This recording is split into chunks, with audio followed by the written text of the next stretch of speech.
Oof. All right, everybody, let's see how this goes. My new angle, see, this lighting's actually kind of nice when it comes in from the outside. Let me start on TikTok. This lighting is going soon, though. This is the outdoor lighting. Oh, let me turn on my CNN. No more Vampire Diaries. One moment. Doop.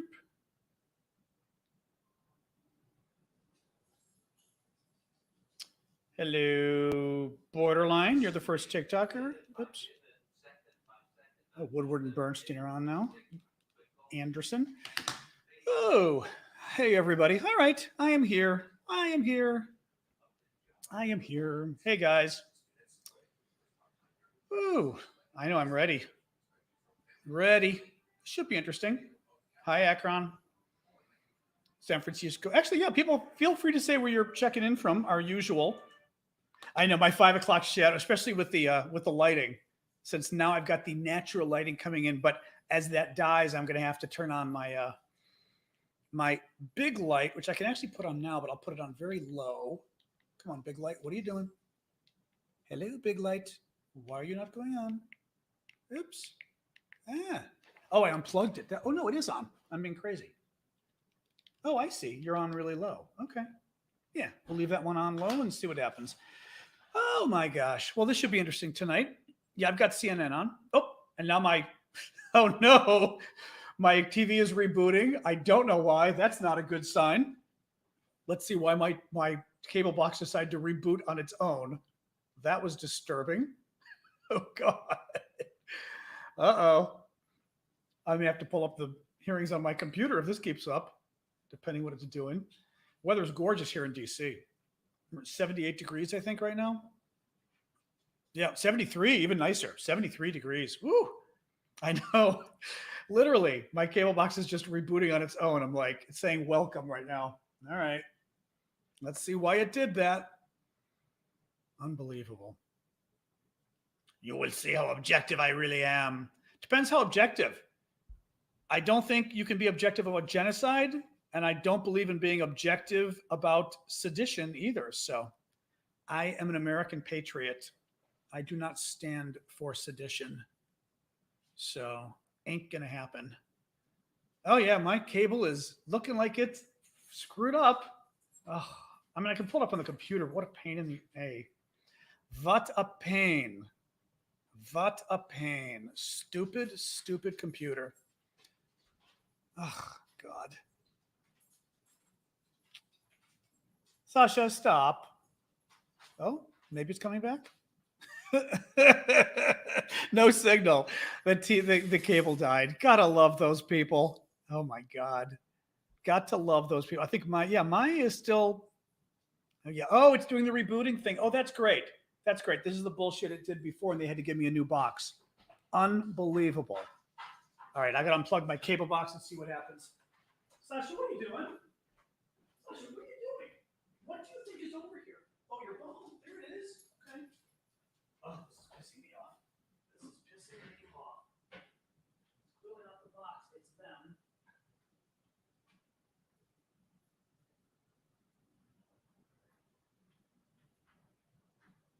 Man. Ugh.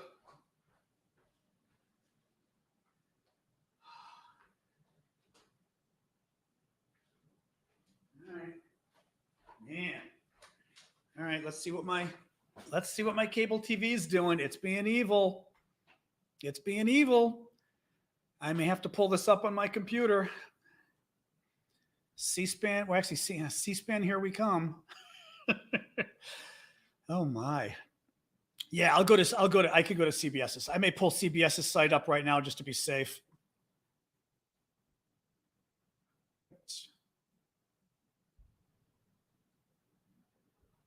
All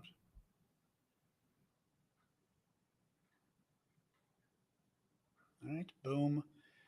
All right, CBS. Oops. Oh my God, I can't believe it's doing this again. Oh, yeah, there it is. What's an advertisement for? Oh, I see. There it is. Okay. Except I can't, well, Oh, I can hear this. There it is. How annoying that it's doing this again. Oh, God. How completely annoying. I wonder if CNN's website has it on or not. Let's see. Oops. CNN.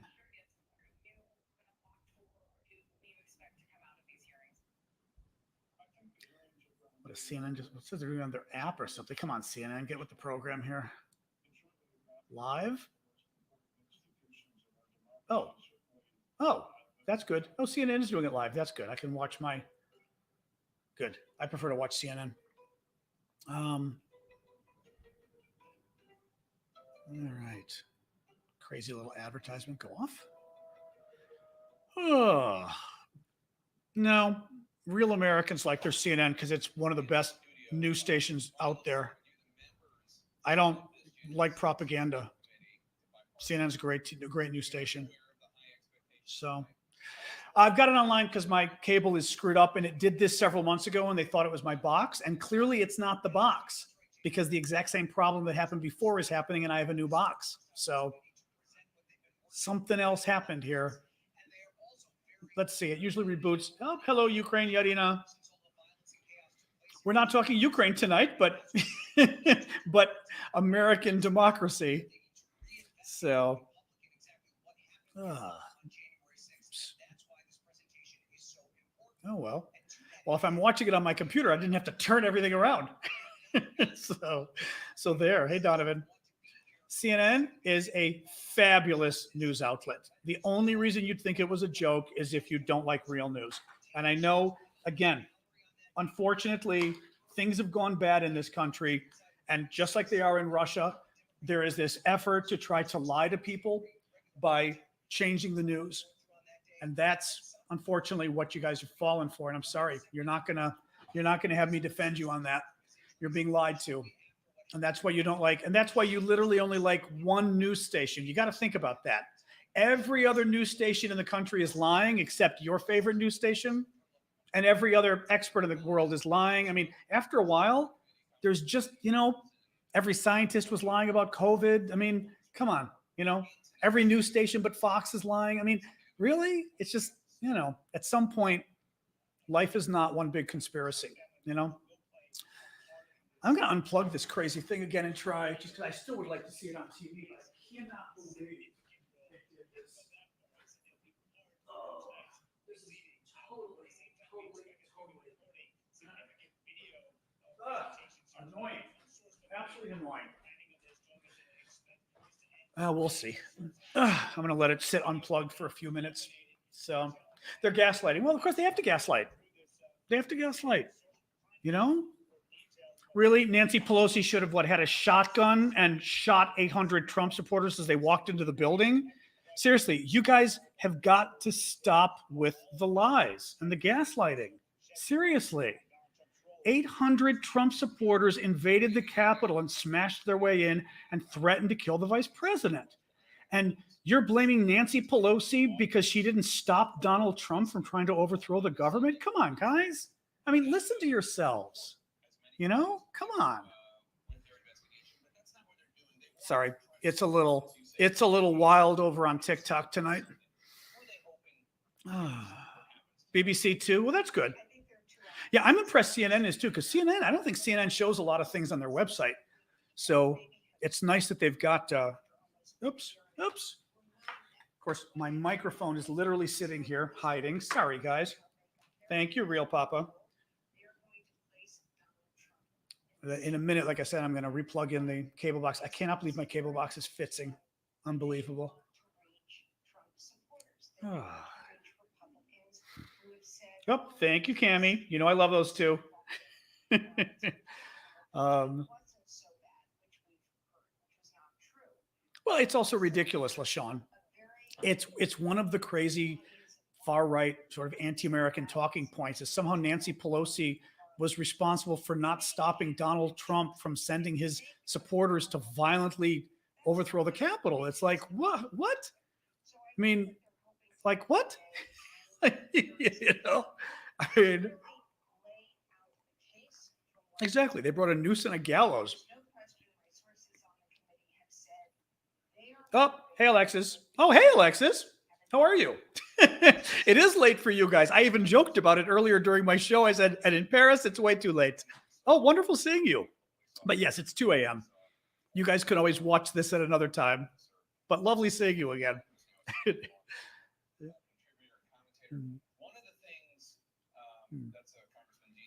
U.S. politics has gotten bad. Yeah, unfortunately. Unfortunately. That's exactly right.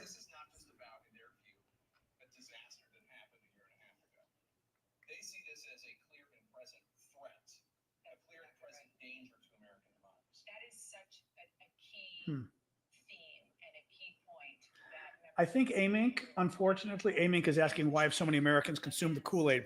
I think we have seen that sadly, we are not as exceptional a nation as we thought we were in terms of our democracy. We thought we had grown beyond some of the problems that Europe has had. And now we realize that any country and any people is subject to uh, the threat of sort of authoritarianism, totalitarianism, fascism, whatever you want to call it. But we are all vulnerable to it in a way that I never thought possible. And we now know that. And it's very scary. It's very scary. All right, I'm going to plug in my TV again to see if maybe it's fixed now. Otherwise, I'm watching on the online.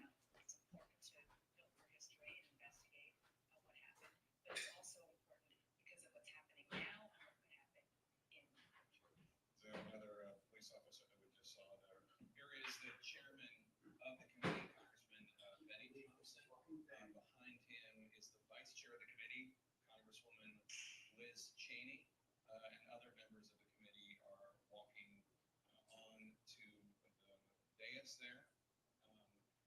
Other members of Stephanie Murphy of Florida, etc. And Abby Dan was just talking about the fact that this is a clear and present danger to democracy because people who believe these lies and believe in what Trump was doing and trying to undermine the election are running for office.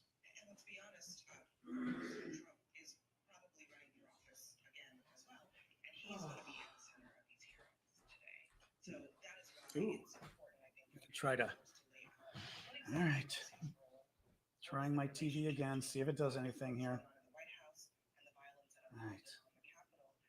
Hang on here. Where's my. Let's do our.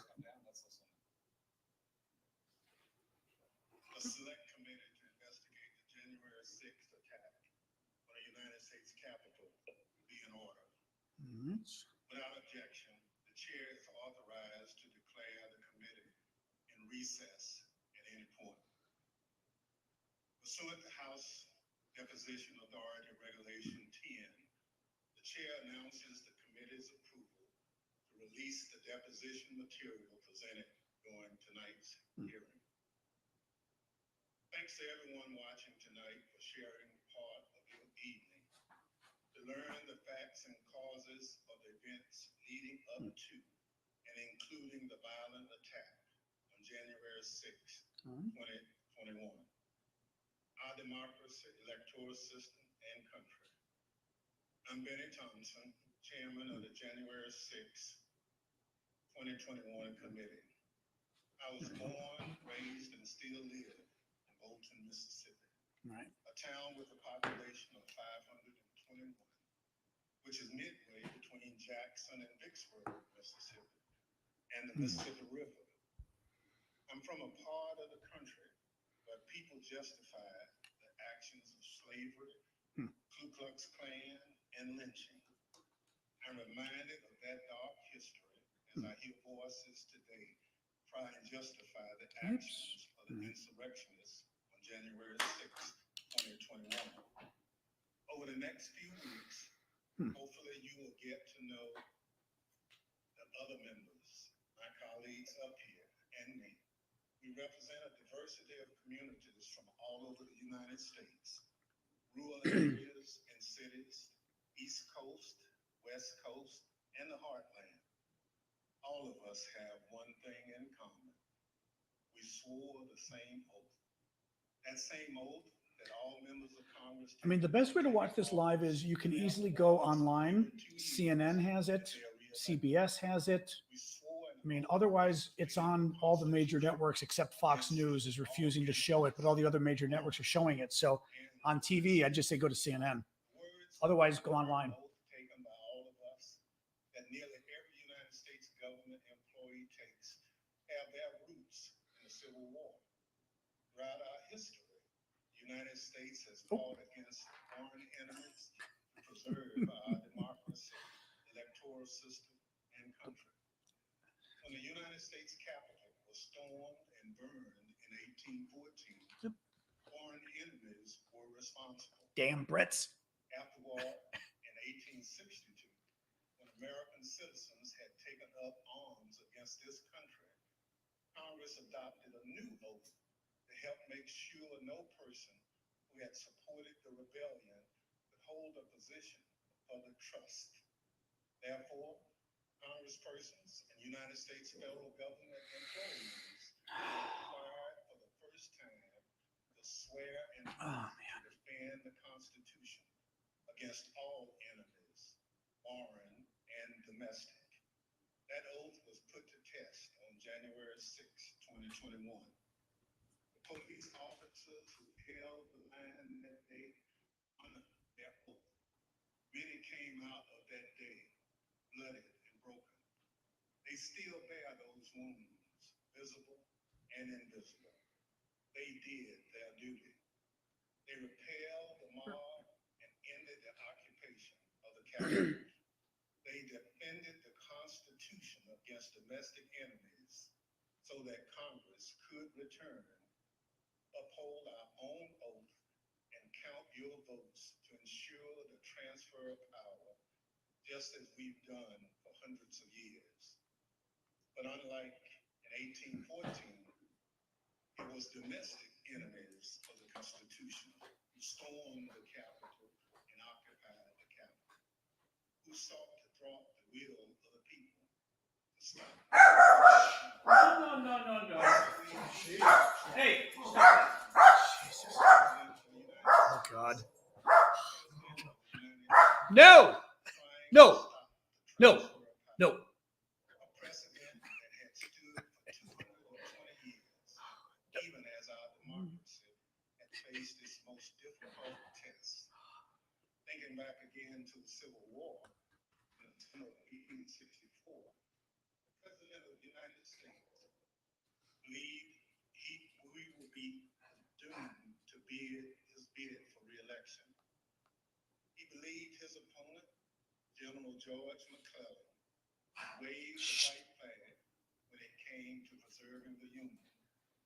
Even with that grim fate hanging in the balance, President Lincoln was ready to accept the will of the voters. No, stop it. Come with me. Stop it. He made a quiet. Jesus Christ. He wrote down the words.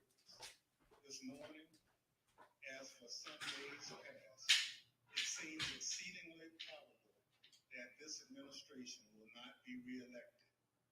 Then it will be my duty to so cooperate with the president-elect. It will be my duty.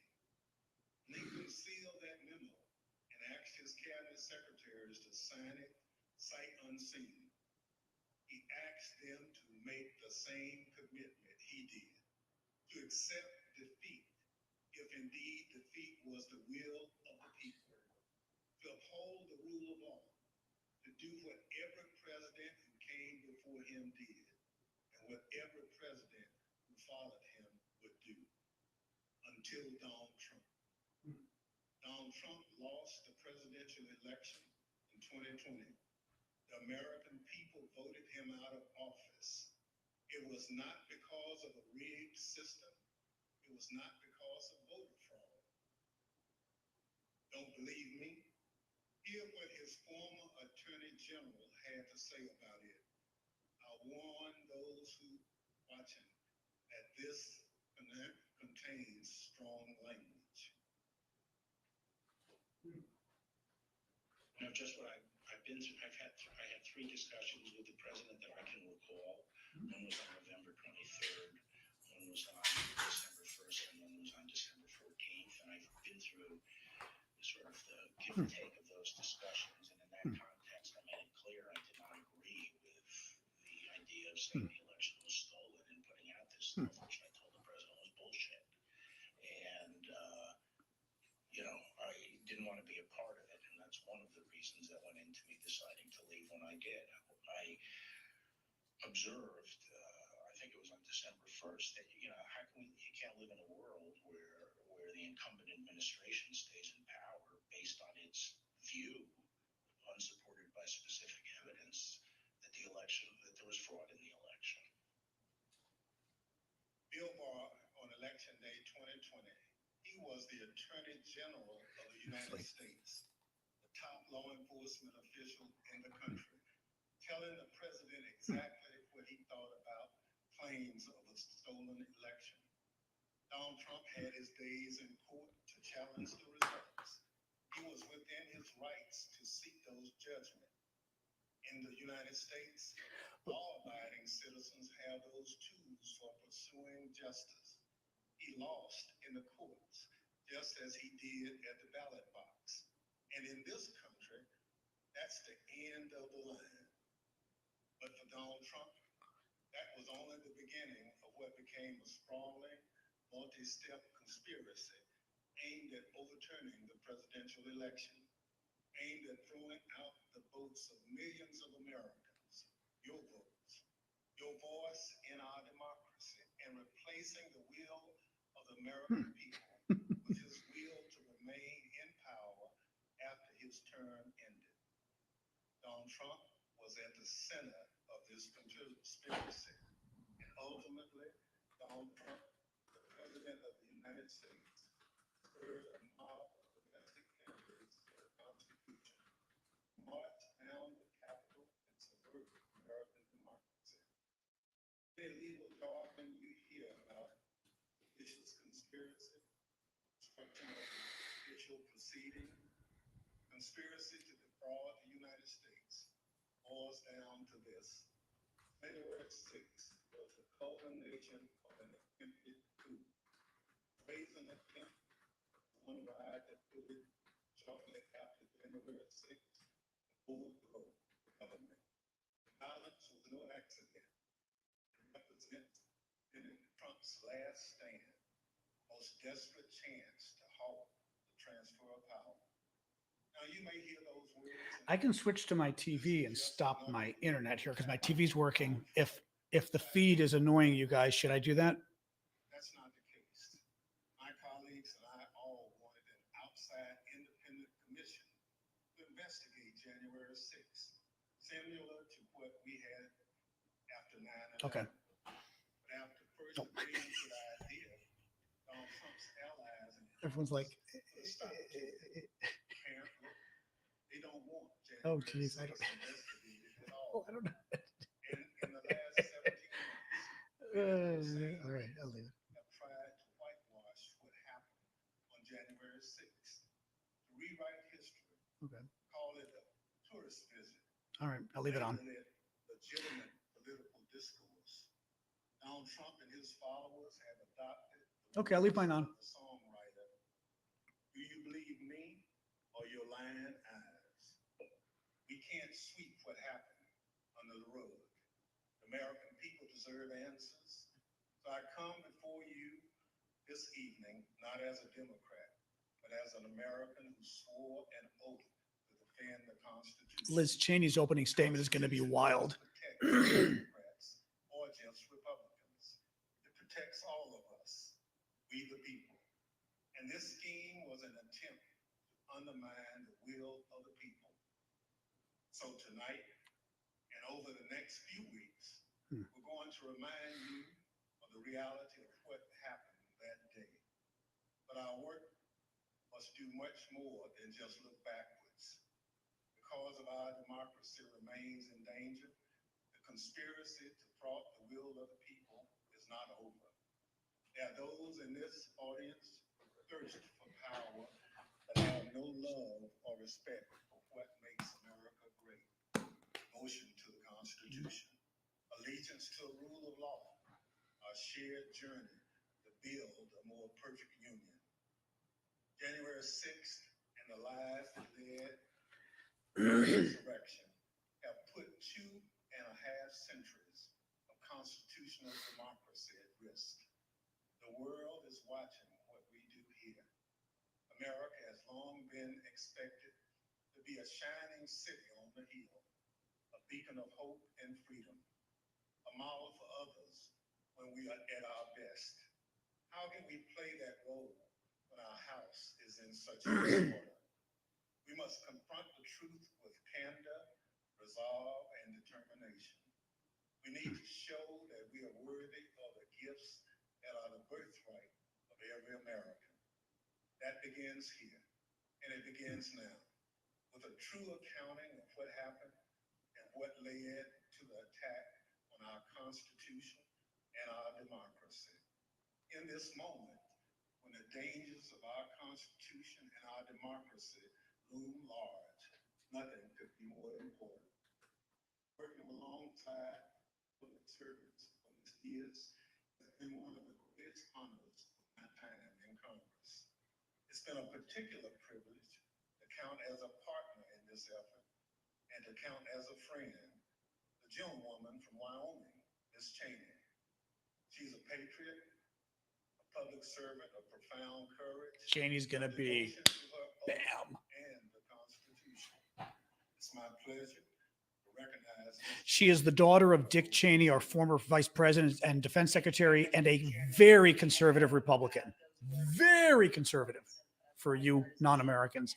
What a tremendous honor it is to work on this committee. And like Margaret Thatcher, At tough. 6:01 p.m. on January 6th, after he spent hours watching a violent mob besiege, attack, and invade our Capitol, Donald Trump tweeted that he did not condemn the attack. Instead, he justified it. These are the things and events that happened, he said. When a sacred landslide election victory is so unceremoniously and viciously stripped away by patriots who've been badly and unfairly treated for so long. As you will see in the hearings to come, President Trump believed his supporters at the Capitol, and I quote, "We're doing what they should be doing." This is what he told his staff as they pleaded with him to call off the mob, to instruct his supporters to leave. Over a series of hearings in the coming weeks, you will hear testimony, live and on video, from more than half a dozen former White House staff in the Trump administration, all of whom were in the West Wing of the White House on January 6th. You will hear testimony that, quote, "President did not really want to put anything out, calling off the riot or asking his supporters to leave." You will hear that President Trump was yelling and, quote, "really angry at advisors who told him he needed to be doing something more." And aware of the rioters' chance to hang Mike Pence, the president responded with this sentiment, quote, "Maybe our supporters have the right idea. Mike Pence, quote, deserves it." You will hear evidence that President Trump refused for hours to do what his staff, his family, and many of his other advisors begged him to do: immediately instruct his supporters to stand down and evacuate the Capitol. Tonight, you will see never-before-seen footage of the brutal attack on our Capitol. An attack that unfolded while a few blocks away, President Trump sat watching television in the dining room next to the Oval Office. You will hear audio from the brave police officers battling for their lives and ours, fighting to defend our democracy against a violent mob Donald Trump refused to call off. Tonight and in the weeks to come, you will see evidence of what motivated this violence, including directly from those who participated in this attack. You will see video of them explaining what caused them to do it. You will see their posts on social media. We will show you what they have said in federal court. On this point, there is no room for debate. Those who invaded our Capitol and battled law enforcement for hours were motivated by what President Trump had told them: that the election was stolen and that he was the rightful president. President Trump summoned the mob, assembled the mob, and lit the flame of this attack. You will also hear about plots to commit seditious conspiracy on January 6th. crime defined in our laws as conspiring to overthrow, put down, or destroy by force the government of the United States, or to oppose by force the authority thereof. Multiple members of two groups, the Oath Keepers and the Proud Boys, have been charged with this crime for their involvement in the events leading up to and on January 6th. Some have pled guilty. The attack on our Capitol was not a spontaneous riot. Intelligence available before January 6th identified plans to, quote, invade the Capitol, occupy the Capitol, and take other steps to halt Congress's count of electoral votes that day. In our hearings to come, we will identify elements of those plans, and we will show specifically how a group of Proud Boys led a mob into the Capitol building on January 6th. Tonight, I'm going to describe for you some of what our committee has learned and highlight initial findings you will see this month in our hearings. As you hear this, all Americans should keep in mind this fact. On the morning of January 6th, President Donald Trump's intention was to remain President of the United States, despite the lawful outcome of the 2020 election and in violation of his constitutional obligation to relinquish power. Over multiple months, Donald Trump oversaw and coordinated a sophisticated 7-part plan to overturn the presidential election and prevent the transfer of presidential power. In our hearings, you will see evidence of each element of this plan. In our second hearing, you will see that Donald Trump and his advisors knew that he had in fact lost the election. But despite this, President Trump engaged in a massive effort to spread false and fraudulent information to convince huge portions of the U.S. population that fraud had stolen the election from him. This was not true. Jason Miller was a senior Trump campaign spokesman. In this clip, Miller describes a call between the Trump campaign's internal data expert and President Trump a few days after the 2020 election. I was in the Oval Office, and at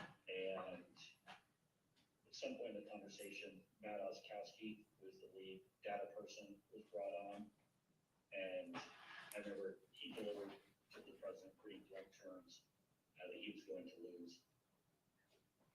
And that was based, Mr. Miller, on Matt and the data team's assessment of the sort of county by county, state by state results as reported.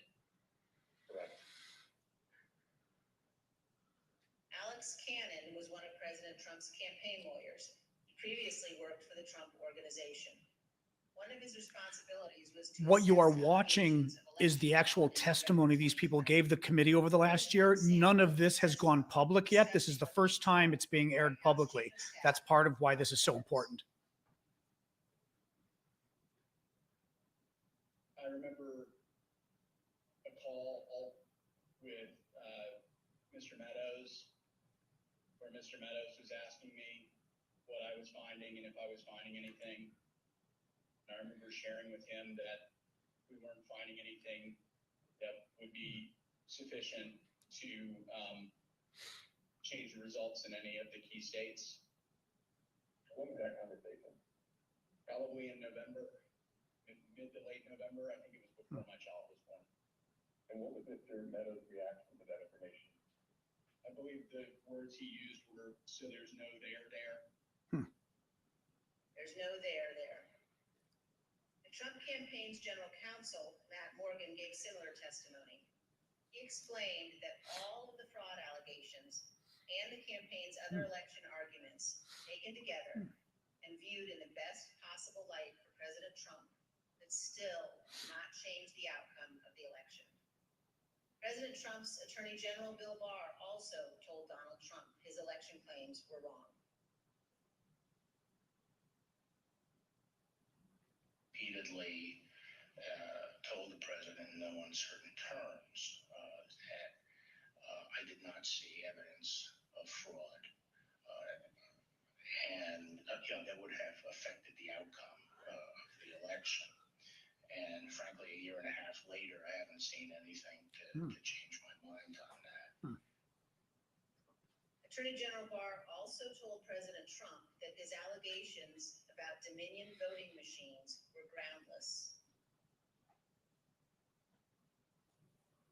I saw absolutely zero basis for the allegations, but they were made in such a sensational way that they obviously were influencing a lot of people, members of the public, that there was this systemic corruption in the system and that their votes didn't count and that these machines controlled by somebody else were actually determining it, which was complete nonsense. And it was being laid out there. And I told them that it was crazy stuff and they were wasting their time on that. And So this is Trump's former attorney general saying that it was crazy to say the election was stolen. President Trump persisted, repeating the false Dominion allegations in public at least a dozen more times, even after his attorney general told him they were, quote, complete nonsense. And after Barr's resignation on December 23rd, That's interesting. the acting attorney general who replaced him, Jeff Rosen, and the acting deputy, Richard Donahue, told President Trump over and over again that the evidence did not support allegations he was making in public. Many of President Trump's White House staff also recognized that the evidence did not support the claims President Trump was making. This is the president's interesting. daughter commenting on Bill Barr's statement that the Ivanka. department found no fraud sufficient to overturn the election. How did that affect your perspective about the election when Attorney General Barr made that statement? It affected my perspective. I respect Attorney General Barr. So I accepted what he was saying. As you will hear on Monday, the president had every right to litigate his campaign claims. I'm tired, not He bored. ultimately lost more than 60 cases in state and federal courts. The president's claims in the election cases were so frivolous. and Cheney's putting together the argument of a fraud argument against Trump, that basically he knew, that he absolutely positively knew he was lying, and that basically he was committing a fraud, that he wasn't just a guy who thought he lost. Communicated demonstrably false and misleading statements to courts, lawmakers. and the Sedition public at is not a large. joke. His capacity as lawyer for former President Donald J. Trump and the Trump campaign in connection with Trump's failed effort at re-election in 2020. As you will see in great detail in our hearings, President Trump ignored the rulings of our nation's courts. He ignored his own campaign leadership, his White House staff, many Republican state officials. He ignored the Department of Justice and the Department of Homeland Security. President Trump invested millions of dollars in campaign funds, purposely spreading false information, running ads he knew were false, and convincing millions of Americans that the election was corrupt and that he was the true president. As you will see, this misinformation campaign provoked the violence on January 6th. In our third hearing, you will see that President Trump corruptly planned to replace the Attorney General of the United States so the U.S. Justice Department would spread his false stolen election claims. In the days before January 6th, President Trump told his top Justice Department officials, quote, "Just say the election was corrupt and leave the rest to me and the Republican congressman." Senior Justice Department officials, men he had appointed, told him they could not do that because it was not true. So President Trump decided to replace them. He offered Jeff Clark, an environmental lawyer at the Justice Department, the job of acting Attorney General. President Trump wanted Mr. Clark to take a number of steps, including sending this letter to Georgia and 5 other states, saying the U.S. Department of Justice had, quote, "identified significant concerns that may have impacted the outcome of the election." This letter is a lie. The Department of Justice had in fact repeatedly told President Trump exactly the opposite. They had investigated his stolen election allegations and found no credible fraud that could impact the outcome of the election. This letter and others like it would urge multiple states to withdraw their official and lawful electoral electoral votes for Biden. Acting Deputy Attorney General Richard Donahue described Jeff Clark's letter this way, quote, "This would be a grave step for the department to take and could have tremendous constitutional, political, and social ramifications for this country." The committee agrees with Mr. Donahue's assessment. Had Clark assumed the role of Attorney General in the days before January 6th and issued these letters, the ramifications could indeed have been grave. Mr. Donahue also said this about Clark's plan. And I recall toward the end saying, what you're proposing is nothing less than the United States Justice Department meddling in the outcome of a presidential election. In our hearings, you will hear firsthand how the senior leadership of the Department of Justice threatened to resign, how the White House counsel threatened to resign, and how they confronted Donald Trump and Jeff Clark in the Oval Office. The men involved, including Acting Attorney General Jeff Rosen and Acting Deputy Attorney General Richard Donahue, were appointed by President Trump. These men honored their oaths of office, they did their duty, and you will hear from them in the hearings.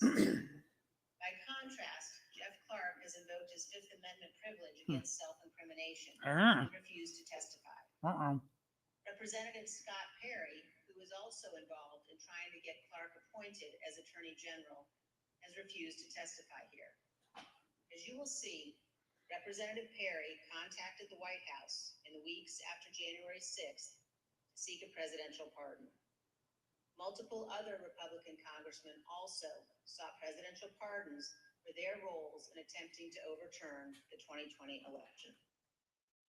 In our fourth hearing, we will focus on President Trump's efforts to pressure Vice President Mike Pence to refuse to count electoral votes on January 6th. Vice President Pence has spoken publicly about this. President Trump is wrong. I had no right to overturn the election.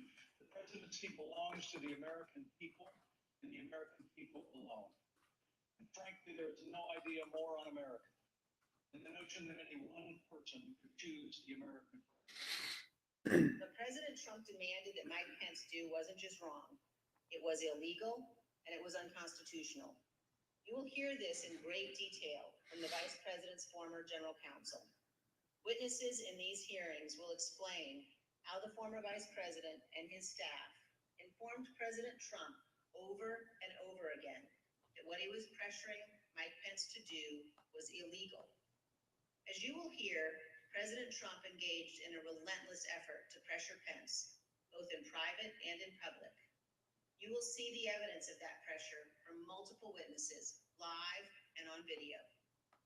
Vice President Pence demonstrated his loyalty to Donald Trump consistently over 4 years, but he knew that he had a higher duty to the United States Constitution. This is testimony from the Vice President's chief of staff. So I think the Vice President was proud of his 4 years of service, and he felt like much had been accomplished in those 4 years. And I think he was proud to have stood beside the President for all that had been done. But I think he ultimately knew that his fidelity to the Constitution was his first and foremost oath. And that's what he articulated publicly, and I think that that's what he felt. His fidelity to the Constitution was more important than his fidelity to President Trump and his The desire. oath he took. Yes. You'll also hear about a lawyer named John Eastman. Mr. Eastman was deeply involved in President Trump's plans. You'll hear from former Fourth Circuit federal judge Michael Ludig, a highly respected leading conservative judge. John Eastman clerked for Judge Ludig. Judge Ludig provided counsel to the Vice President's team in the days before January 6th. The judge will explain how Eastman, quote, was wrong at every turn. You will see the email exchanges between Eastman and the Vice President's counsel as the violent attack on Congress was underway. Mr. Jacob said this to Mr. Eastman: "Thanks to your bullshit, we are under siege." You will also see evidence that John Eastman did not actually believe the legal position he was taking. In fact, a month before the 2020 election, Eastman took exactly the opposite view on the same legal issues. In the course of the Select Committee's work to obtain information from Mr. Eastman, we have had occasion to present evidence to a federal judge. The judge evaluated the facts, and he reached the conclusion that President Trump's efforts to pressure Vice President Pence to act illegally by refusing to count electoral votes likely violated 2 federal criminal statutes. And the judge also said this: if Dr. Eastman and President Trump's plan had worked, it would have permanently ended the peaceful transition of power, undermining American democracy and the Constitution. If the country does not commit to investigating and pursuing accountability for those responsible, the court fears January 6th will repeat itself. Every American should read what this federal judge has written. The same judge, Judge Carter, issued another decision on Tuesday night, just this week, indicating that John Eastman and other Trump lawyers knew that their legal arguments had no real chance of success in court. They relied on those arguments anyway to try to, quote, overturn a Democratic election. And you will hear that while Congress was under attack on January 6th and the hours following the violence, the Trump legal team in the Willard Hotel war room continued to work to halt the count of electoral votes. In our 5th hearing, you will see evidence that President Trump corruptly pressured state legislators and election officials to change election results. You will hear additional details about President Trump's call to Georgia officials, urging them to, quote, find 11,780 votes that did not exist, and his efforts to get states to rescind certified electoral slates without factual basis and contrary to law. You will hear new details about the Trump campaign and other Trump associates' efforts to instruct Republican officials in multiple states to create intentionally false electoral slates and transmit those slates to Congress, to the Vice President, and the National Archives, falsely certifying that Trump won states he actually lost. In our final 2 June hearings, you will hear how President Trump summoned a violent mob and directed them illegally to march on the United States Capitol. While the violence was underway, President Trump failed to take immediate action to stop the violence and instruct his supporters to leave the Capitol.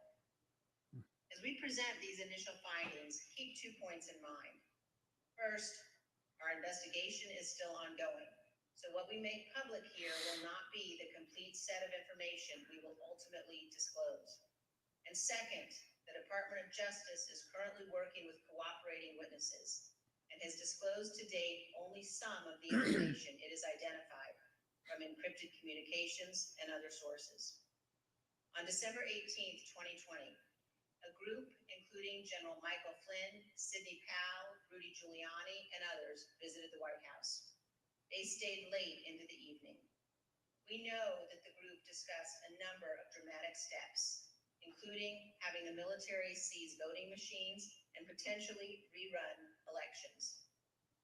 You will also hear that President Trump met with that group alone for a period of time before White House lawyers and other staff discovered the group was there and rushed to intervene. A little more than an hour after Ms. Powell, Mr. Giuliani, General Flynn, and the others finally left the White House, President Trump sent a tweet on the screen now, telling people to come to Washington on January 6th. Be there, he instructed them. We'll be wild. As you will see, this was a pivotal moment. This tweet initiated a chain of events.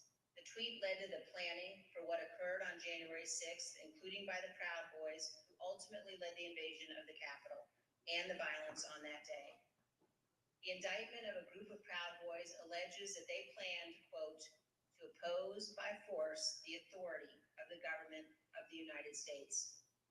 And according to the Department of Justice, on January 6th, 2021, the defendants directed, mobilized, and led members of the crowd onto the Capitol grounds and into the Capitol, leading to the dismantling of metal barricades, the destruction of property, the breaching of the Capitol building, and the assaults on law enforcement.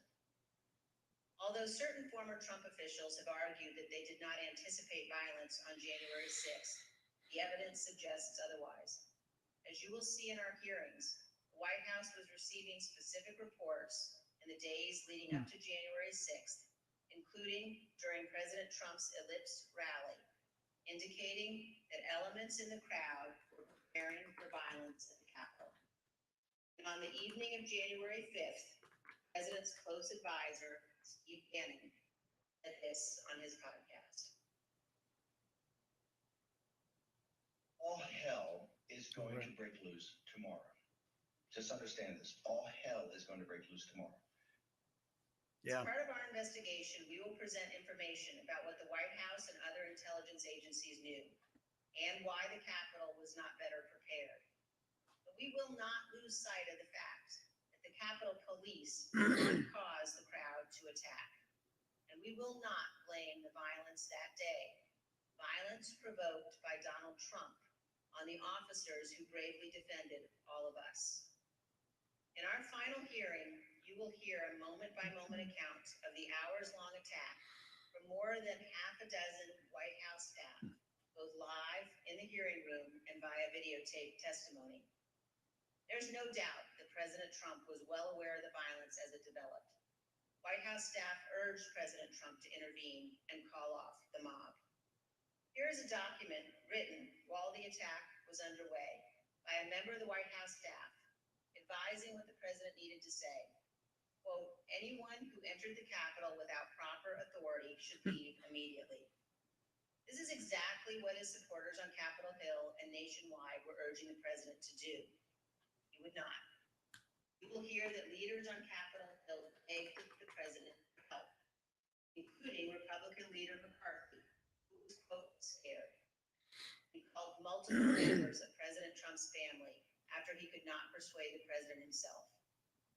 Not only did President Trump refuse to tell the mob to leave the Capitol, he placed no call to any element of the United States government to instruct that the Capitol be defended.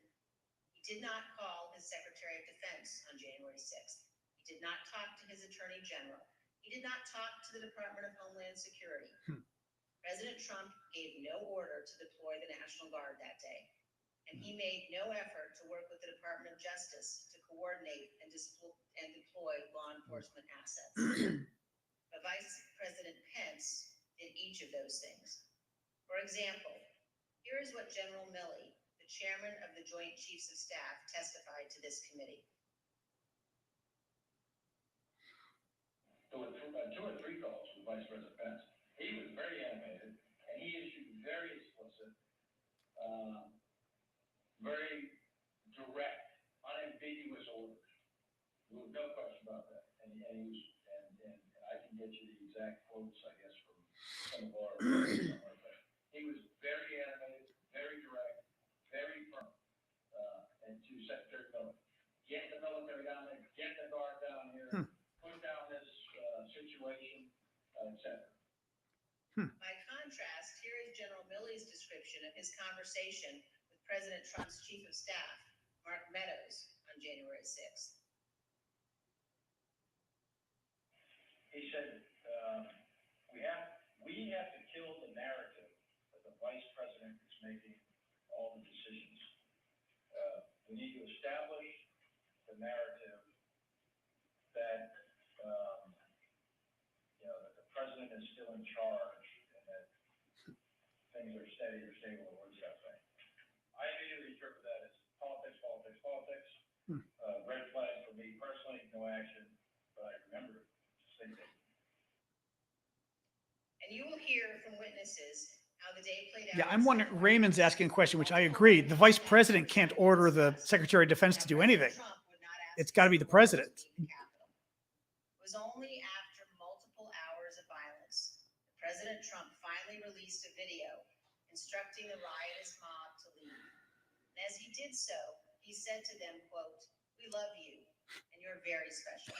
You will also hear that in the immediate aftermath of January 6th, members of the president's family, White House staff, and others tried to step in to stabilize the situation, quote, to land the plane before the presidential transition on January 20th.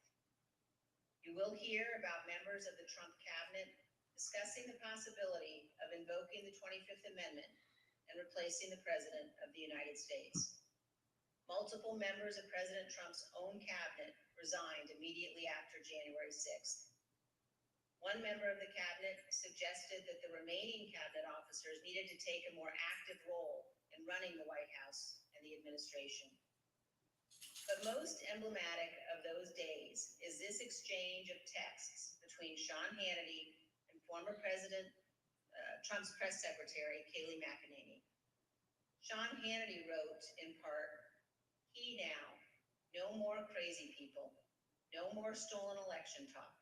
Yes, impeachment and 25th Amendment are real. Many people will quit." Ms. McEnany responded in part, "Love that. That's the playbook." White House staff knew that President Trump was willing to entertain and use conspiracy theories to achieve his ends. They knew the president needed to be cut off from all of those who had encouraged him. They knew that President Donald Trump was too dangerous to be left alone, at least until he left office on January 20th. These are important facts for Congress and the American people to understand fully. When a president fails to take the steps necessary to preserve our union, or worse, causes a constitutional crisis, we're in a moment of maximum danger for our republic. Some in the White House took responsible steps to try to prevent January 6th. Others egged the president on. Others who could have acted refused to do so. In this case, the White House counsel was so concerned about potentially lawless activity that he threatened to resign multiple times. That is exceedingly rare and exceedingly serious. It requires immediate attention, especially when the entire team threatens to resign. However, in the Trump White House, it was not exceedingly rare, and it was not treated seriously. This is a clip of Jared Kushner addressing multiple threats by White House counsel Pat Cipollone and his team of lawyers to resign in the weeks before January 6th. Jared, are you aware of instances where Pat Cipollone threatened to resign? I kind of, like I said, my interest at that time was on trying to get as many pardons done. And I know that, he was always, him and the team were always saying, "Oh, we're going to resign. We're not going to be here if this happens, if that happens." So I kind of took it up to just be whining, to be honest with you. Whining. There's a reason why people serving in our government take an oath to the Constitution. As our founding fathers recognized, democracy is fragile. People in positions of public trust are turned down to defend it, to step forward when action is required. In our country, we don't swear an oath to an individual or a political party. We take our oath to defend the United States Constitution. And that oath must mean something. Tonight, I say this to my Republican colleagues, representing the indefensible. There will come a day when Donald Trump is gone. Your dishonor will remain. Finally, I ask all of our fellow Americans to watch our hearings over the coming weeks. Please remember what's at stake. Remember the men and women who have fought and died so that we can live under the rule of law, not the rule of men. I ask you to think of the scene in our Capitol Rotunda on the night of January 6th. There, in a sacred space in our constitutional republic, the place where our presidents lie in state, watched over by statues of Washington and Jefferson, Lincoln and Grant, Eisenhower, Ford, and Reagan. Against every wall that night encircling the room, there were SWAT teams, men and women in tactical gear with long guns, deployed inside our Capitol building. There in the rotunda, these brave men and women rested beneath paintings depicting the earliest scenes of our republic, including one painted in 1824 depicting George Washington resigning his commission, voluntarily relinquishing power, handing control of the Continental Army back to Congress. With this noble act, Washington set the indispensable example of the peaceful transfer of power, what President Reagan called nothing less than a miracle. The sacred obligation to defend this peaceful transfer of power has been honored by every American president, except one.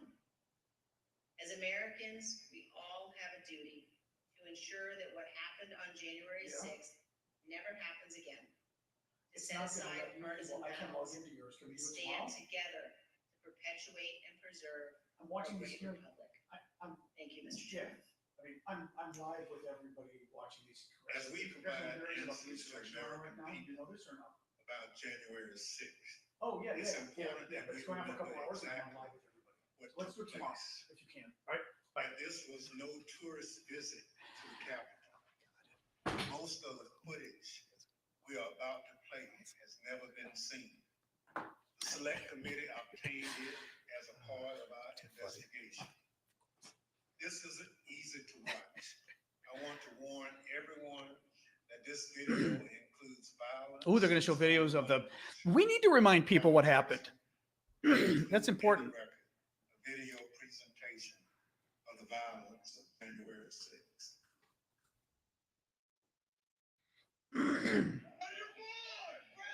Yeah, just for awareness, we have just probably about 300 Proud Boys. They're marching eastbound in this 400 block of kind of independent towards the United States Capitol. I am not allowed to say what's going to happen today because everyone's just going to have to watch for themselves. Right? It's going to happen. Something's going to happen.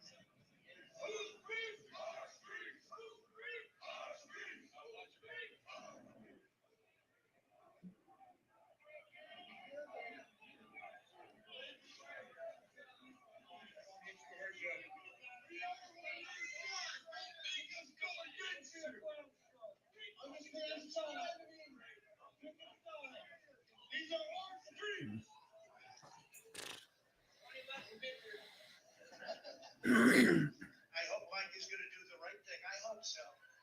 I hope so. Because if Mike Pence does the right thing, we win the election. All Vice President Pence has to do is send it back to the states to recertify. And we become president, and you are the happiest people. Mike Pence is going to have to come through for us. And if he doesn't, that will be a sad day for our country. Because you'll never take back our country with weakness. You have to show strength and you have to be strong.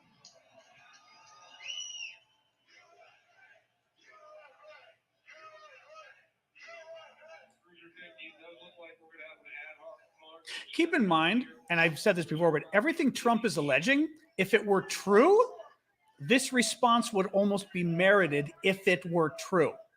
If you literally had a coup d'etat going on and it was a conspiracy of the entire government to put someone in power who literally didn't win, it would be a coup d'etat. And standing up to a coup d'etat, I would not have a problem with, and that's the danger of everything Trump did. He told them a lie that basically merited violence. And that's what's so dangerous, and he knew it.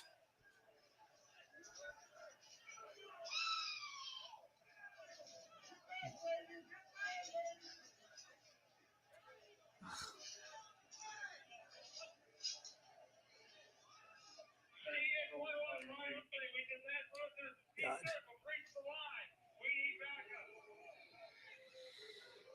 Ugh.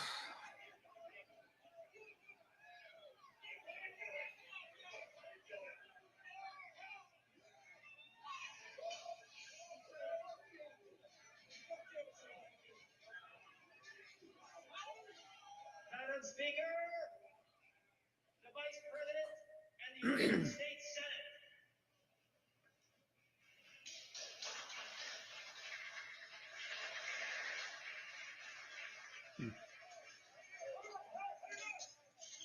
We're going to give riot warnings. Just leave the outline in here. We're going to give riot warnings. We're going to try and get compliance, but this is now effectively a riot. 49 hours declaring it a riot. 5 to 50 feet by the Capitol Police One Advisor trying to breach and get to the Capitol. Copy.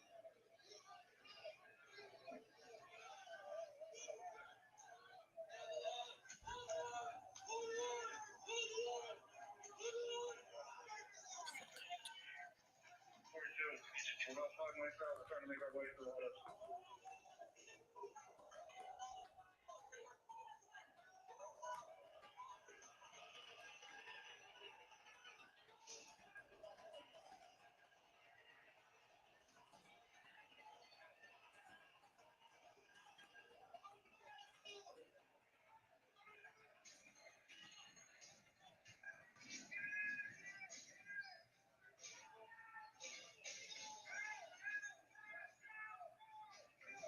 They're now showing video of the beginnings of them breaking the windows on the Capitol and entering at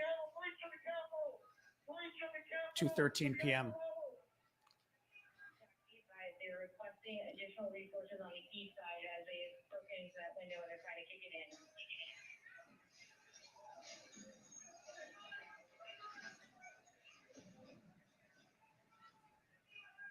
Without objection, the chair declares the House in recess pursuant to clause 12B of Rule 1.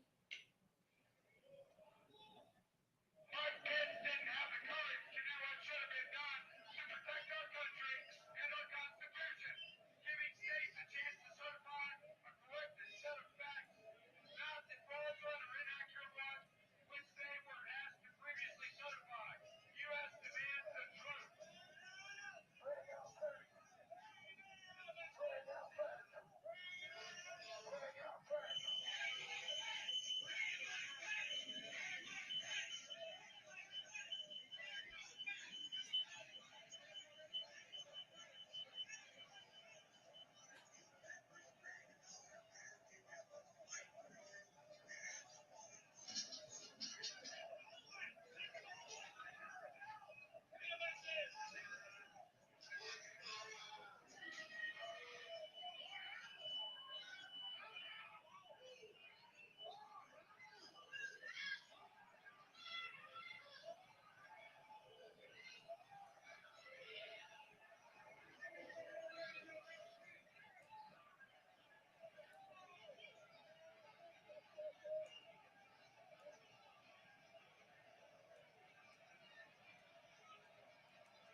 We need an area for the House members. They're all walking over now from the tunnel.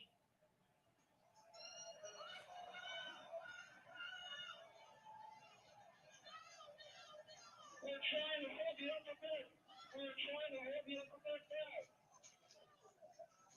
We need to hold the doors of the Capitol.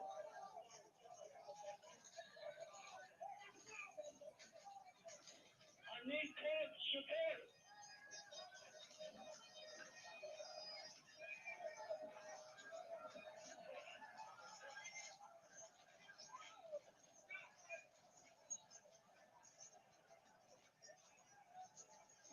We lost the line. All DDs get back. All DDs get back up to the upper deck. All DDs get back to the upper deck. ASAP.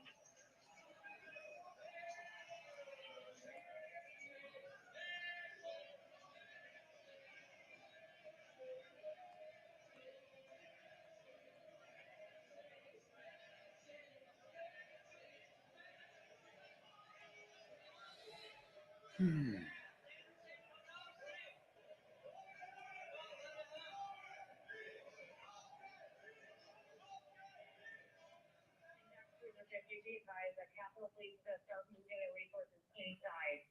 They're going to start the M4 officers first.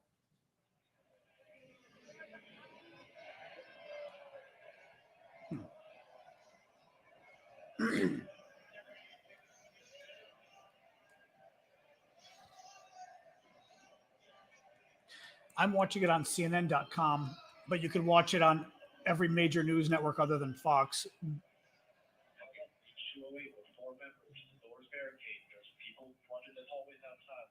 Well, that's the thing when you watch this. I had some troll already tell me today they didn't have guns. It was a peaceful protest. Look at these idiots. peaceful my ass.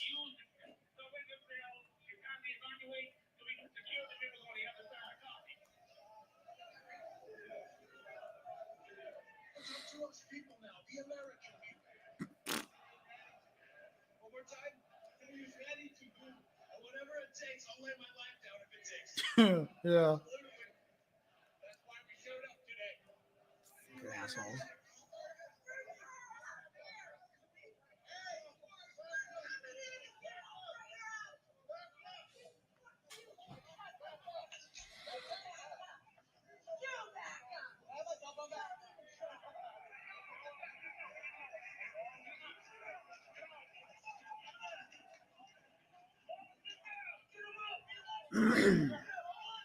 Yeah, then they attack the cops repeatedly, violently.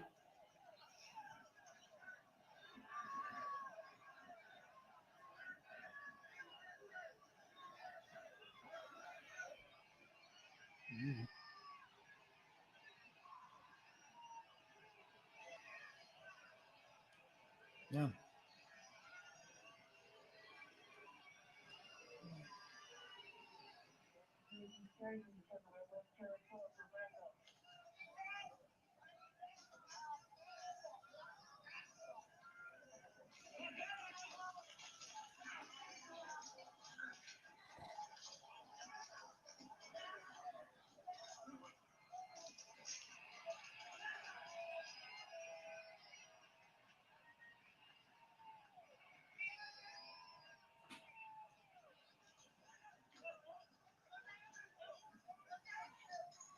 I'd say America isn't even divided. America is not divided.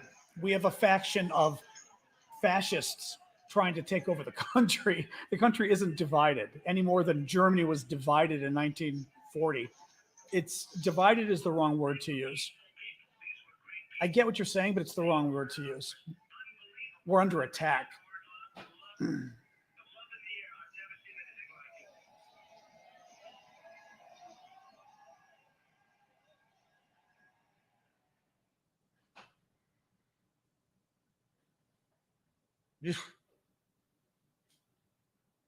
Pursuant to the order of the committee of tonight, the chair declares the committee in recess Nope. for a period of approximately 10 minutes. Oh, okay. They're taking a break to go pee. Pee break. An absolutely devastating film of footage, much of which we had never seen before.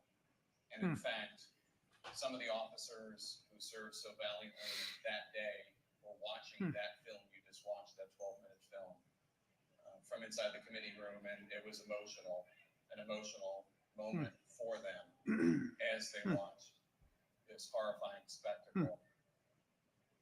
Before that film,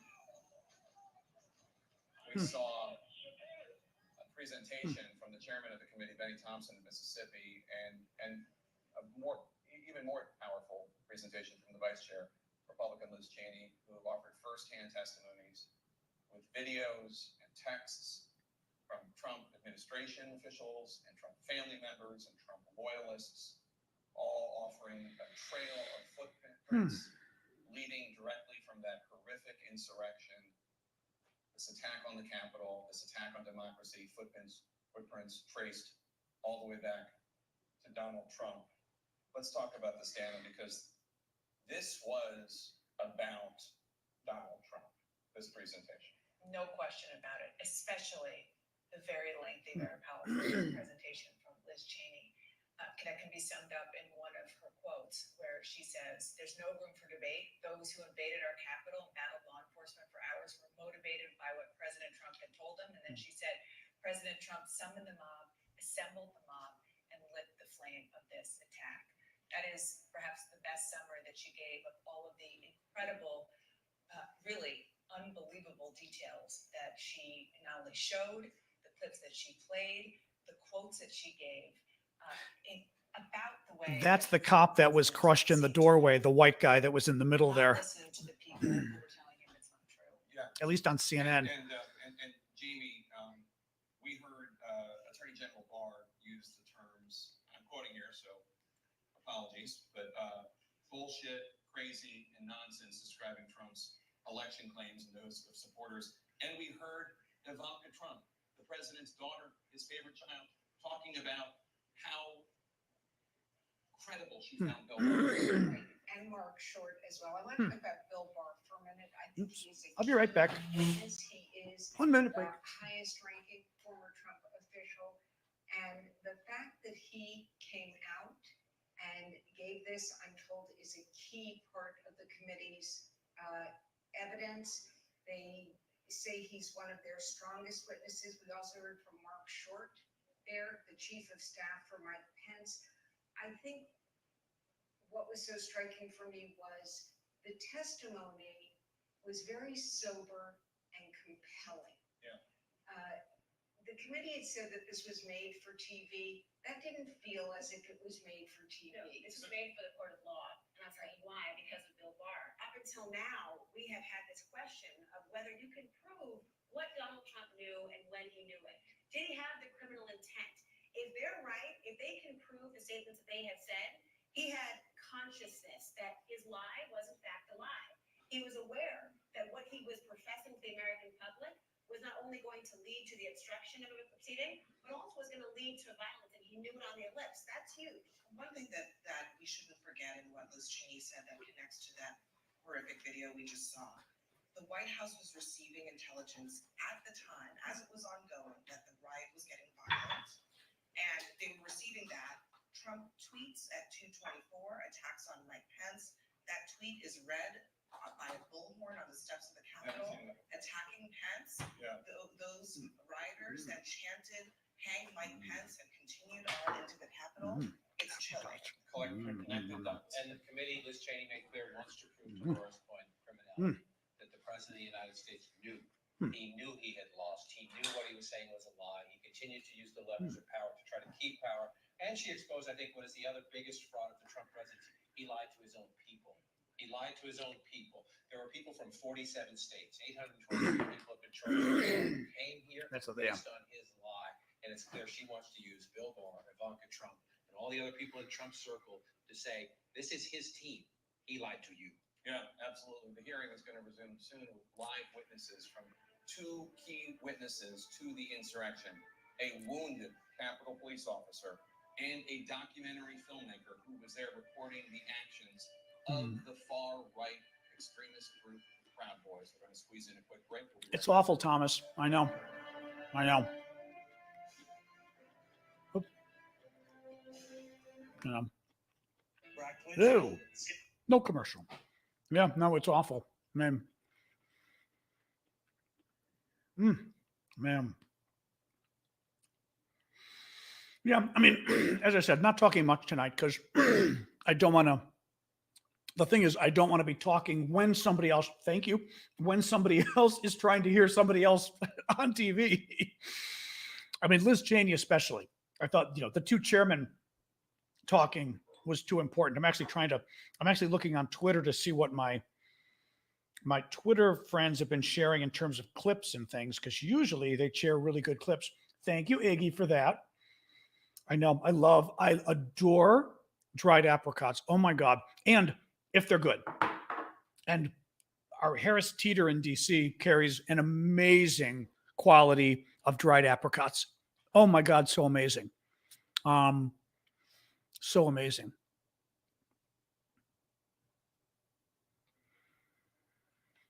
So it makes me happy because they're usually so bad. But I'm trying to see if anybody's sharing clips yet on YouTube. I mean, on Twitter.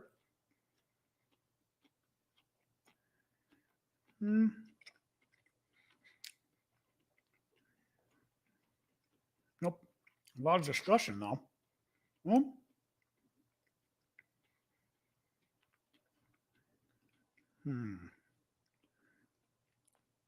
Boy, I mean, Twitter's out of control with discussion, though. I'll say that. Man. Oops.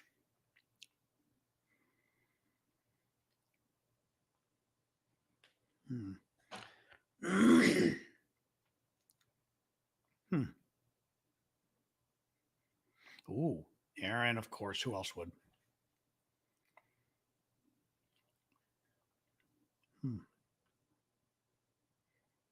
Man.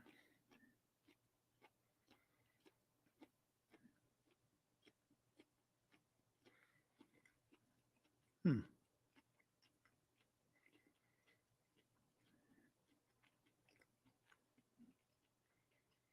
Hmm. Hmm.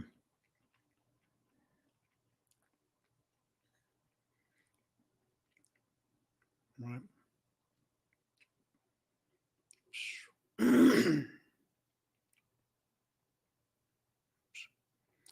Hmm. Ah. Hmm. I mean, nothing happens at the end of the hearings in principle. I mean, the hearings, well, that's not true. They will recommend legislation probably. They will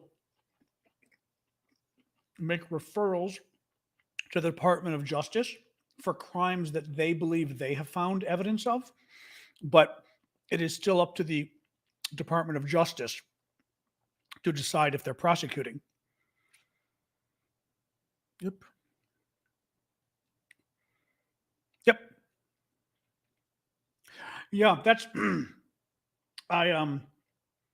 I heard that. I'm actually looking.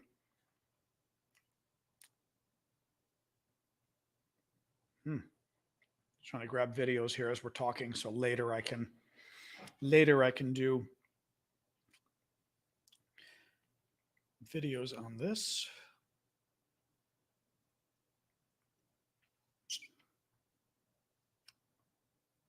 Hmm.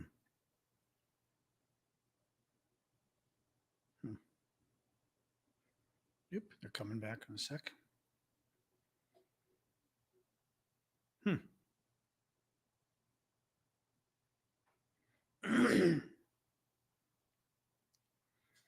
And put my volume on so when there we go. So when it comes on, we know. Oh, thank you, Canal. See, I just saw that out of the. I'm looking on my Twitter for clips here. I just saw that out of the corner of my eye. Thank you.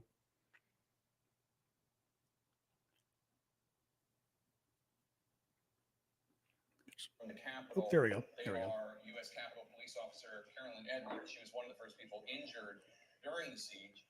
The other is documentary filmmaker Nick Quested, who had unique access to the far right. Oh, an ad? Got to be kidding. Shut up. How would you throw an ad in the middle of this?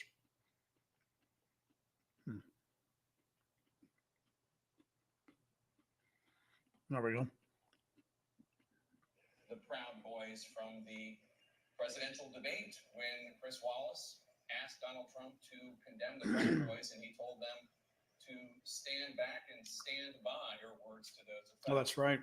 The Proud Boys and the Oath Keepers, another far-right paramilitary group involved in the attack. Let's listen. The committee will be in order.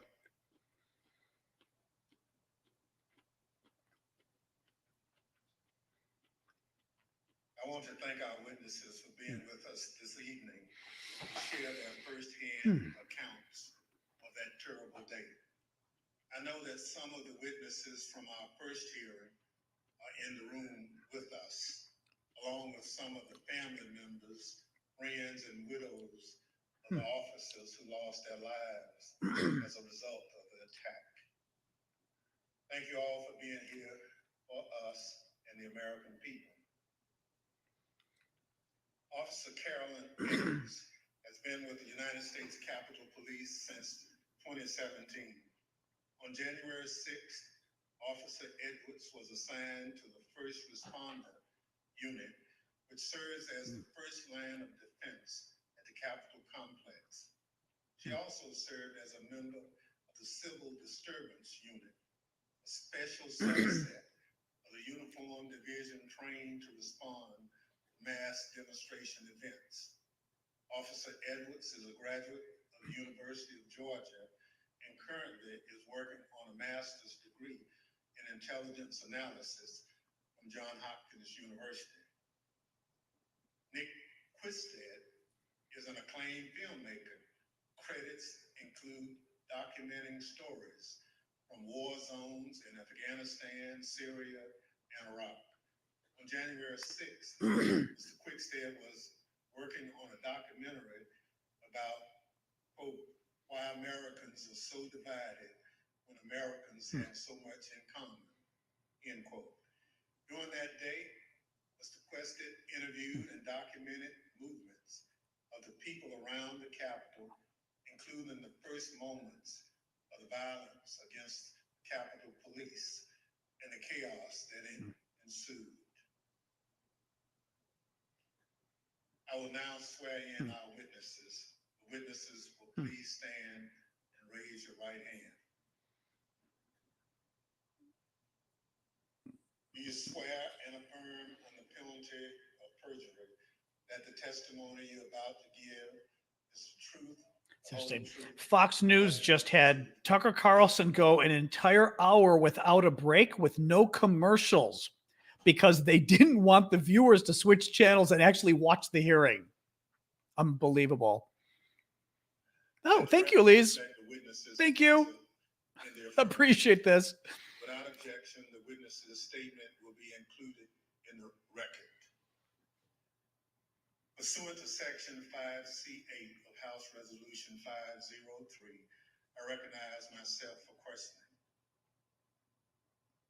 As you saw just a few minutes ago, Proud Boys instigated the first breach of the Capitol just before 1 o'clock p.m., where rioters pushed over barricades near Peace Circle at the foot of the Capitol. Our two witnesses tonight were both there at the time of that first breach. Officer Edwards was standing with other officers behind a line of bike racks that marked the perimeter of the Capitol grounds. She bravely tried to prevent an angry crowd from advancing on the Capitol. Unfortunately, she was overrun and knocked unconscious as the crowd advanced on the Capitol. All right, I'm caught up. Mr. Quickstead was a few yards away from Officer Edwards, taking footage of the Proud Boys as part of his work on a documentary film.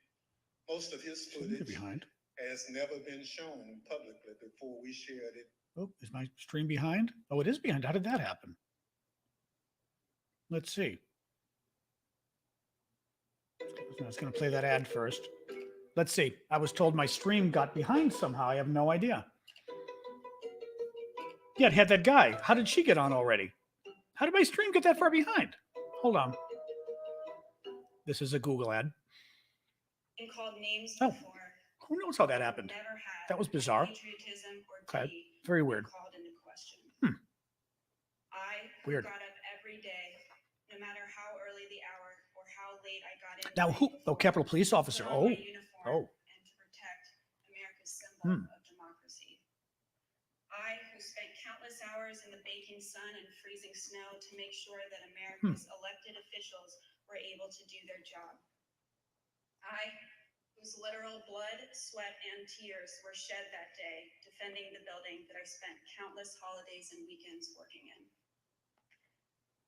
I am the proud granddaughter of a Marine that fought in the Battle of the Chosin Reservoir in the Korean War. I think of my papa often in these days, how he was so young and thrown into a battle he never saw coming, and answered the call at a great personal cost. How he lived the rest of his days with bullets and shrapnel in his legs, but never once complained about his sacrifice. I would like to think that he would be proud of me. Proud of his granddaughter that stood her ground that day and continued fighting, even though she was wounded, like he did many years ago. I am my grandfather's granddaughter, proud to put on the uniform and serve my country. They dared to question my honor. They dared to question my loyalty. And they dared to question my duty. I'm a proud American, and I will gladly sacrifice everything to make sure that the America my grandfather defended is here for many years to come. Thank you. Officer Edwards, your story and your service is important and I thank you for being here tonight. Mr. Quickstead, I also like to ask you to introduce yourself. Can you tell us how you found yourself in Washington, D.C. on January 6th, 2021? Good evening, Chair and Madam Vice Chair. Thank you for the introduction. As stated in the winter of 2020, I was working on a documentary. As part of that documentary, I filmed several rallies in Washington, D.C. on December the 11th and December the 12th. And I learned there would be a rally on the Mall on January 6th. So my three colleagues and I came down to document the rally. According to the permit of the event, there was going to be a rally at the Ellipse. We arrived at the Mall and observed a large contingent of Proud Boys marching towards the Capitol. We filmed them, and almost immediately I was separated from my colleagues. I documented the crowd turn from protesters to rioters to insurrectionists. I was surprised at the size of the group, the anger and the profanity. And for anyone who didn't understand how violent that event was, I saw it, I documented it, and I experienced it. I heard incredibly aggressive chanting, and I subsequently shared that footage with the authorities. I'm here today pursuant to a House subpoena. Thank you so much. Thank you, Mr. Quested. The Select Committee has conducted extensive investigative work to understand what led the Proud Boys and other rioters to the Capitol on January 6th. We've obtained substantial evidence showing that the president's December 19th tweet calling his followers to Washington, D.C. on January 6th energized individuals from the Proud Boys and other extremist groups. I'd like to play a brief video highlighting some of this evidence. My name is Marcus Childress, and I'm an investigative counsel for the Select Committee to investigate the January 6th attack on the United States Capitol. What do you want to call them? Give me a name. Give me a White name. supremacists and Would you white like me to get that? Proud Boys, stand back and stand by. After he made this comment, Enrique Terrio, good chairman of the Proud Boys, said on Parler, "Standing by, sir." During our investigation, we learned that this comment during the presidential debate actually led to an increase in membership from the Proud Boys. Would you say that Proud Boys members increased after the stand back, stand by comment? exponentially. I'd say triple probably, with the potential for a lot more eventually. And did you ever sell any stand back and stand by merchandise? One of the vendors on my page actually beat me to it, but I wish I would have made a stand back, stand by shirt. On December 19th, President Trump tweeted about the January 6th rally and told attendees, "Be there, we'll be wild." Many of the witnesses that we interviewed were inspired by the president's call and came to DC for January 6th. But the extremists, they took it a step further. They viewed this tweet as a call to arms. A day later, the Department of Justice describes how the Proud Boys created a chat called the Ministry of Self-Defense Leadership Chat. In this chat, the Proud Boys established a command structure in anticipation of coming back to DC on January 6th. The Department of Justice describes Mr. Tarrio coming into possession of a document called the 1776 Returns, which describes individuals occupying key buildings around the United States Capitol. The Oath Keepers are another group that the committee investigated. You better get your ass to DC, folks, this Saturday. Yeah, if you don't, there'll be no more republic. But we're not gonna let that happen. It's not even an if. It's either President Trump is encouraged and bolstered, strengthened to do what he must do, or we wind up in a bloody fight. We all know that. The fight's coming. The Oath Keepers began planning to block the peaceful transfer of power shortly after the November 3rd election. And according to the Department of Justice, Stuart Rhodes, the Oath Keepers leader, said to his followers that we were not going to get through this without a civil war. In response to the December 19th, 2020 tweet by President Trump, the Oath Keepers focused on January 6th in Washington, D.C. In response to the tweet, one member, the president of the Florida chapter, put on social media, "The president called us to the Capitol. He wants us to make it wild." The goal was for the Oath Keepers to be called to duty so that they could keep the president in power, although President Trump had just lost the election. The committee learned that the Oath Keepers set up quick reaction forces outside of the city in Virginia where they stored arms. The goal of these quick reaction forces was to be on standby just in case President Trump invoked the Insurrection Act. Did VO keepers ever provide weapons to members? I'm going to decline to answer that and open the grounds for due process grounds. In footage obtained by the committee, we learned that on the night of January 5th, Enrique Tarrio and Stuart Rhodes met in a parking garage in Washington, D.C. There's mutual respect there. I think we're fighting the same fight. I think that's what's What are you? The committee learned that the Oath Keepers went into the Capitol through the east doors in two stack formations. The DOJ alleges that one of the stacks went into the Capitol looking for Speaker Pelosi, although they never found her. As the attack was unfolding, Mr. Tarrio took credit. In documents obtained by the Department of Justice, Mr. Tarrio said in an encrypted chat, "Make no mistake, and we did this." Later on that evening, Mr. Tarrio even posted a video which seemed to resemble him in front of the Capitol with a black cape, and the title of the video was Premonition.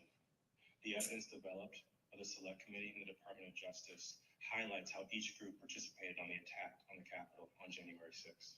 In fact, the investigation revealed that it was individuals associated with the Proud Boys who instigated the initial breach at the Peace Circle at 12:53 p.m.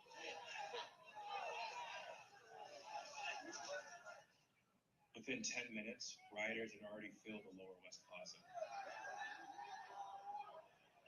By 2 o'clock, rioters had reached the doors on the west and the east plazas.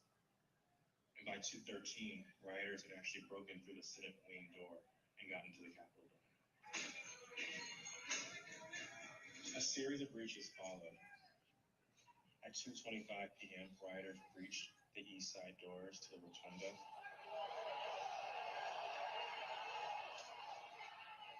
And then right after 2:40 p.m., rioters breached the east side doors near the Ways and Means room. Once the rioters infiltrated the Capitol, I was just about to get Jason and Ahmad did. Good timing. the hallways leading to the House chambers, and even inside the Senate chambers.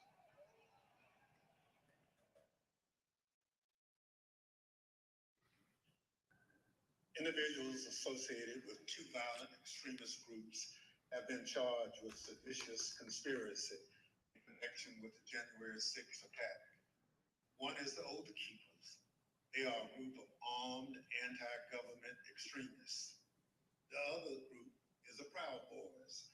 They promote white supremacist beliefs and have engaged in violence with people they view as their political enemies. Members of both groups have already pled guilty to crimes associated with the January 6th attack. Mr. Quested, as part of the documentary you've been filming, you gained access to the Proud Boys and their leader, Enrique Tarrio. Your crew filmed them in Washington, D.C. on the evening of January 5th and then on January 6th. On January 5th, the night before the attack, you were with the head of the Proud Boys, Mr. Tarrio, in Washington, D.C. What happened? We picked up Mr. Tarrio from jail. He'd been arrested for carrying some magazines, some extra capacity magazines, and he took responsibility for the burning of the Black Lives Matter flag that was stolen from the church on December the 12th. We were attempting to get an interview with Mr. Tarrio. We had no idea of any of the events that were going to subsequently happen. We drove him to pick up his bags from the property department of the police, which is just south of the mall. We picked up his bags and went to get some other bags from the Phoenix Hotel, where we encountered Mr. Stuart Rhodes from the Oath Keepers. By the time I'd gone to park the car, my colleague was saying, who'd got into the car with Mr. Tarrio, that they had moved to a location around the corner, the parking garage of the Hall of Legends, I believe. And so we quickly drove over there. We drove down into the parking garage, and filmed the scene of Mr. Tarrio and Mr. Rhodes and certain other individuals in that garage. We then continued to follow Mr. Tarrio. There was some discussion about where he was going to go. He ended up going towards a hotel in Baltimore, and we conducted an interview with him in the hotel room. And then we returned to DC for that night. And what was interesting that night actually was that was the first indication that DC was much more busy than it had been any other time we'd been here, because we couldn't get into the hotels we wanted to, and we ended up at a hotel that, you know, was not as satisfactory as we would hoped. Thank you. So what you're saying is you filmed the meeting between Mr. Tarrio and Oath Keepers leader Stuart Rhodes, right? Indeed. You couldn't hear what was said, but according to the Justice Department indictment of Mr. Tarrio, a participant referenced the Capitol. Now, on the morning of January 6th, you learned the Proud Boys would gather near the rally scheduled to take place near the White House. What time did you meet up with the Proud Boys? What was happening when they met? We met up with the Proud Boys somewhere around 10:30 a.m. and they were starting to walk down the mall in easterly direction towards the Capitol. There was a large contingent, more than I had expected, and I was confused to a certain extent why we were walking away from the president's speech, because that's what I felt we were there to cover. So at 10:30 a.m., that's early in the day. That's even before President Trump had started speaking. Am I correct? Yes, sir. So how many Proud Boys would you estimate were marching together to the Capitol? A couple of hundred, potentially. Yeah, I'd say a couple of hundred Proud Boys were marching towards the Capitol at that point. At the time, was the area heavily guarded? No, that was, I remember we walked down the mall, we walked to the right of the reflecting pool, and we walked along the road that leads to the Peace Circle. And as we were walking past the Peace Circle, I framed the Proud Boys to the right of my shot with the Capitol behind. What are you doing? And we see one sole Come here. What are police you doing? officer at the barriers, which subsequently breached. What are you doing? We then walk up and past a tactical unit preparing, and you see that in the film where the man questions their duty and their honor, and you see maybe a dozen Capitol Police putting on their riot gear. So how would you describe the atmosphere at that time? Yeah.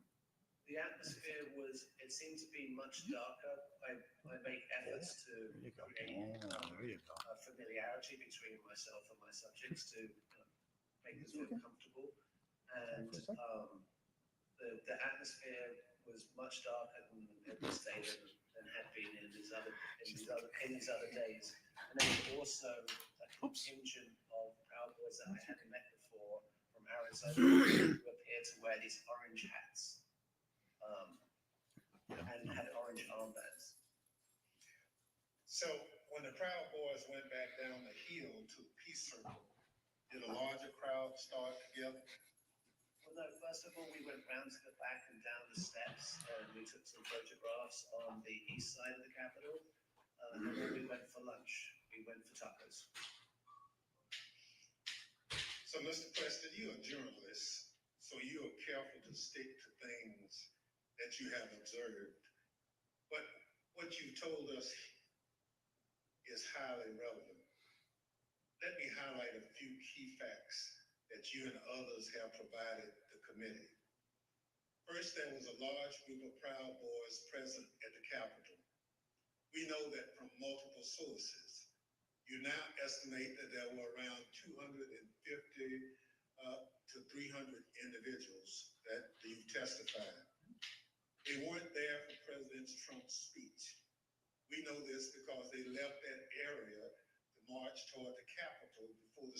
began.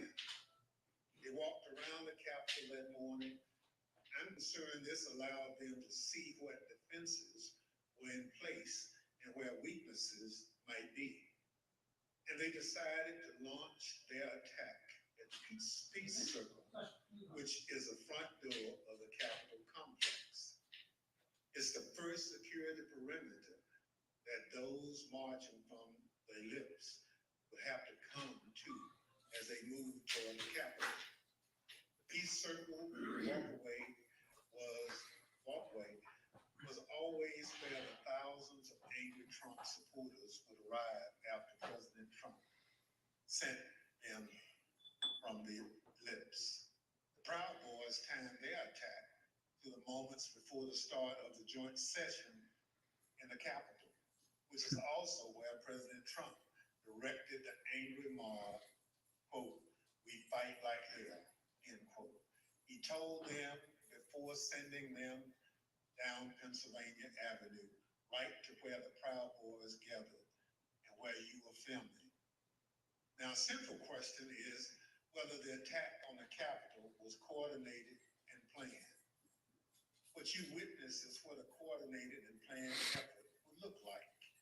It was the culmination of I'm not playing right now. months-long effort spearheaded by President Trump.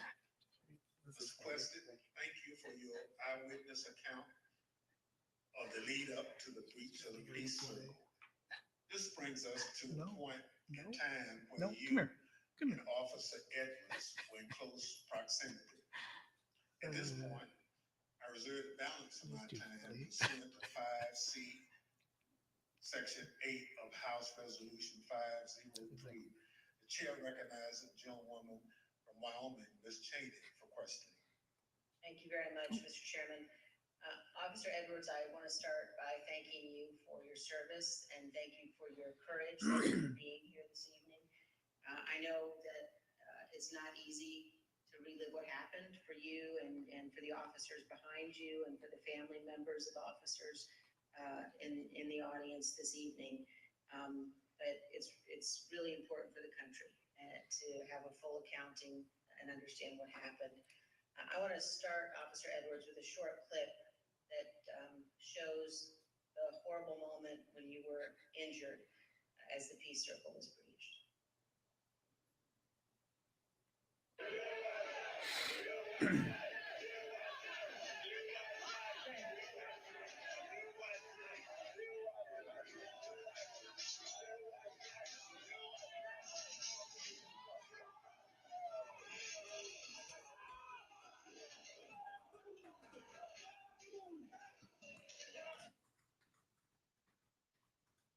Dr. Edwards, can you describe the crowd that assembled at the Peace Circle as you and your fellow officers stood behind and guarded the bike racks at the Peace Circle?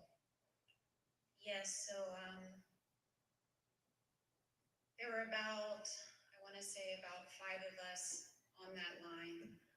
And there was our bike rack, and then at the bottom of the Pennsylvania Avenue walkway, right by Peace Circle, there was another bike rack. And so the crowd had kind of gathered there. It was the crowd led by Joseph Biggs, and they were mostly in civilian clothes. There were some who had military fatigues on. We could see those guys, right? people with bulletproof vests on, things like that. They didn't seem, extremely cohesive, but they had gathered there in their outfits. They had gathered there together, and Joseph Biggs started. He had a megaphone. And he started talking about. Give her a sec, all right? Sit a second. First, it was Stay a sec. things kind of relating to Just stay a sec. Congress. You can stay a sec. Right? And There you then go. All right. the That's okay. table started turning That's okay. I know. once Just stay a second. what is known as the Arizona group is what you said. The crowd with orange hats, they came up chanting Right? F-U-C-K Antifa. You want to get down again? I know you. And they So joined difficult. that group. I'm not playing right now. I Once know. they joined that group, Joseph Biggs' rhetoric turned to the Capitol Police. He started asking us questions like, you didn't miss a paycheck during the pandemic. Mentioning stuff about our pay scale was mentioned. And started turning the tables on us. And I've worked, I can, conservatively say probably hundreds more water. All right. of civil disturbance events. I know when I'm being turned into a villain, and that's when I turned to my sergeant and I stated the understatement of the century. I said, Sarge, I think we're going to need a few more people down here. Yeah. We're going to need a bigger boat. And so after that, I think they started conferring. They went a little silent. They started conferring among each other. I saw the person now identified as Ryan Samsel. He put his arm around Joseph Biggs, and they were talking. And then they started approaching the first barricade. They ripped the first barricade down, and they approached our bike racks. At that time, we started holding on, grabbing the bike racks. There weren't many of us, so I grabbed the middle between two different bike racks. And, I wasn't under any pretense that I could hold it for very long, but I just wanted to, make sure that you could get more people down and get our CDU units time to answer the call. So we started grappling over the bike racks. I felt Relax. the bike rack on top of my head, and I was pushed backwards, and my foot caught the stair behind me, and my chin hit the handrail, and then at that point I blacked out, but my back of my head clipped the concrete stairs behind me. And you were knocked unconscious, is that right, Officer Edwards? Yes, ma'am. And when you regained consciousness, even with the injuries, you returned to duty, is that right? Yes, ma'am. At that time, adrenaline kicked in. I ran towards the west front, and I tried to hold the line at the Senate steps at the Lower West Terrace. More people kept coming at us. It just seemed like, more and more people started, coming onto the west front. They started overpowering us. And that was right about when MPD's officers showed up. Their bike officers pushed the crowd back and allowed our CDU units as well as theirs to form that line that you see, that very thin line between us and the protesters or the rioters. At that time, I fell behind that line. And I can't. For a while, I started decontaminating people who had gotten sprayed and treating people medically who needed it. And then you were injured again there on the West Terrace, is that right, Officer Edwards? Yes, ma'am. So after a while, I got back on the line. It was on the hillside of the Lower West Terrace. And I was holding that line for a while. There weren't many of us over there. And Officer Sicknick was behind me for most of the time, for about 30 to 45 minutes that I was down there. We were just, as the best we could, we were just, grappling over bike racks and trying to hold them as quick as possible. I can't get it out of here. All of a sudden, I see movement to the left of me, And I turned and it was Officer Sicknick with his head in his hands. And he was ghostly pale, which I figured at that point that he had been sprayed, and I was concerned. My cop alarm bells went off, because if you get sprayed with pepper spray, you're gonna turn red. He turned just about as pale as this sheet of paper. And so I looked back to see what had hit him, what had happened, and that's when I got sprayed in the eyes as well. I was taken to be decontaminated by another officer, but we didn't get the chance because we were then tear gassed. And we are going to play just a brief clip of that moment that you've just described, Officer Edwards.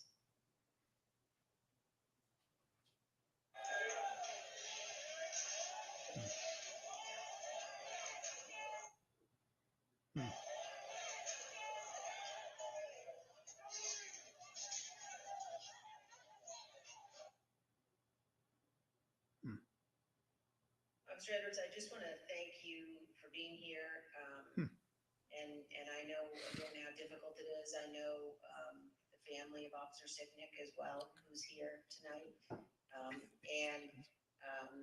One of the things one of the Capitol Police officers said to me recently was to ask me whether or not, as members of Congress, all of us understood that on that day, on January 6th, when we were evacuated from the chamber, were led to a safe, undisclosed location, whether we knew that so many of you had rushed out of the building and into the fight.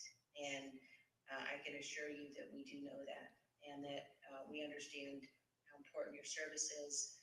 Thank you for your continued work with our committee and the interviews, and thank you very much for both of you for being here this evening. Mr. Chairman, I yield back. Thank you very much. Ms. Edwards, can you give us one memory of that awful day that stands out most vividly in your mind? I can. That time when I talked about falling behind MPD's line, I remember because I had been kind of shielded away because I was holding those stairs. So I wasn't able to really see what was going on over here. When I fell behind that line and I can just remember my breath catching in my throat because what I saw was just a war scene. It was something like I had seen out of the movies. I couldn't believe my eyes. There were officers on the ground, they were bleeding, they were throwing up, I saw friends with blood all over their faces. I was slipping in people's blood. I was catching people as they fell. It was carnage. It was chaos.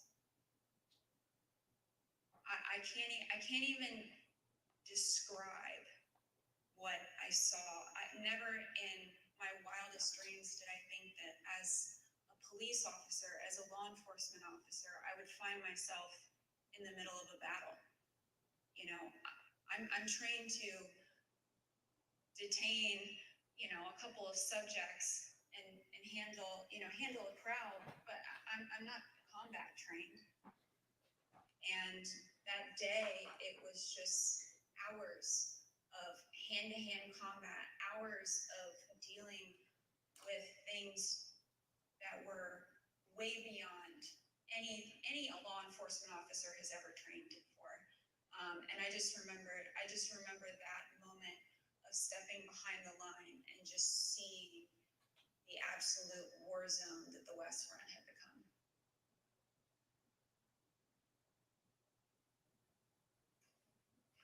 Let me thank you for your service and obviously your bravery that you have told the world about.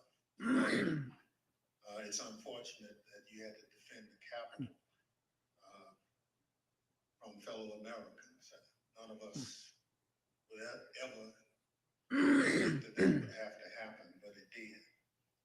So let me thank our witnesses for joining us tonight and sharing their experiences with America. Throughout my chairmanship of this committee, They may only be doing this for 2 hours. I wasn't sure how long they were going. Huh. Will ensure a comprehensive account of the heroic acts on January 6th, and that we will follow the facts wherever they lead. Your testimony is an essential part of that record and helps us do our job. Mr. Quested, thank you for sharing your footage and your account of the day's events with us. The images you recorded and have shared with the committee do a better job than any of our words in reinforcing the violence of January 6th. We hope that the power of your footage helped encourage all Americans to consider how citizens with so much in common could viciously brawl at the seat of their democratic government. Officer Edwards, thank you for your brave service, as I indicated, on January 6th, and all you did to protect us, and most importantly, our democracy. If you and your fellow officers hadn't held the line against those violent insurrectionists, we can only imagine the disaster that would have ensued. Your heroism in the face of danger is admirable, and your will to continue to protect and serve despite your serious injuries should be an inspiration to all of us. We wish you a continued recovery and look forward to seeing you back in uniform sometime soon. The members of the Select Committee may have additional questions for tonight's witnesses, and we ask that you respond expeditiously in writing to those questions. Without objections, members will be permitted 10 business days to submit statements for the record, including opening remarks and additional questions for the witnesses. The witnesses have just told us what they heard the rioters saying while they stormed the Capitol on that day. Now we're going to hear it from the rioters themselves. Oh.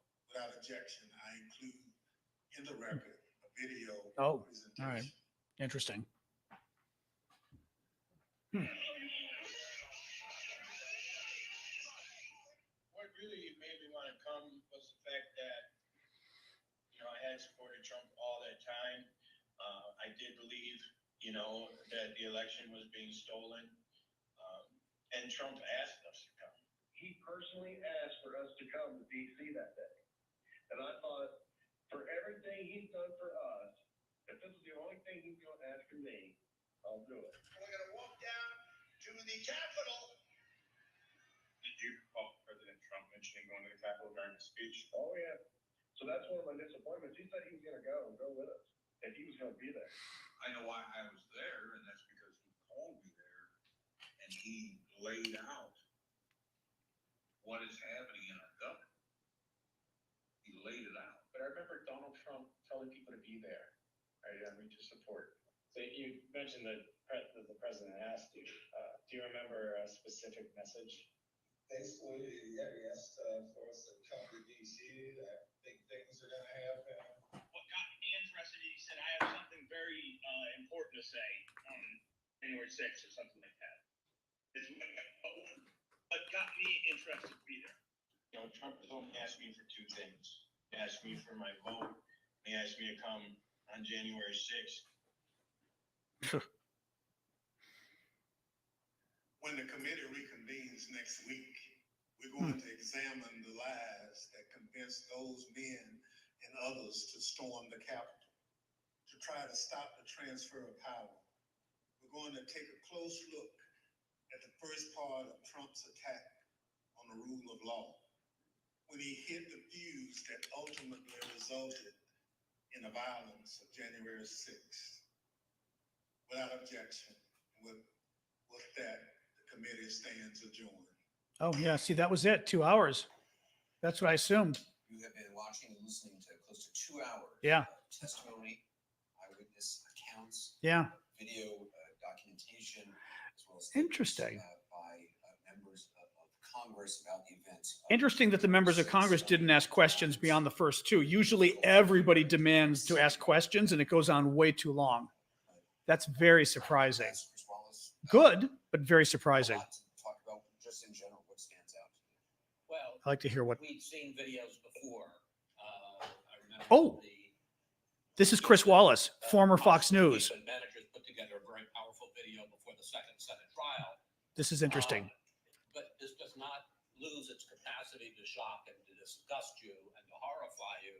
The idea of this mob coming to the symbol, as it was called, the citadel of our democracy, breaching the walls and going in and attacking, talking about hang Mike Pence, hunting for Nancy Pelosi, the Speaker of the House.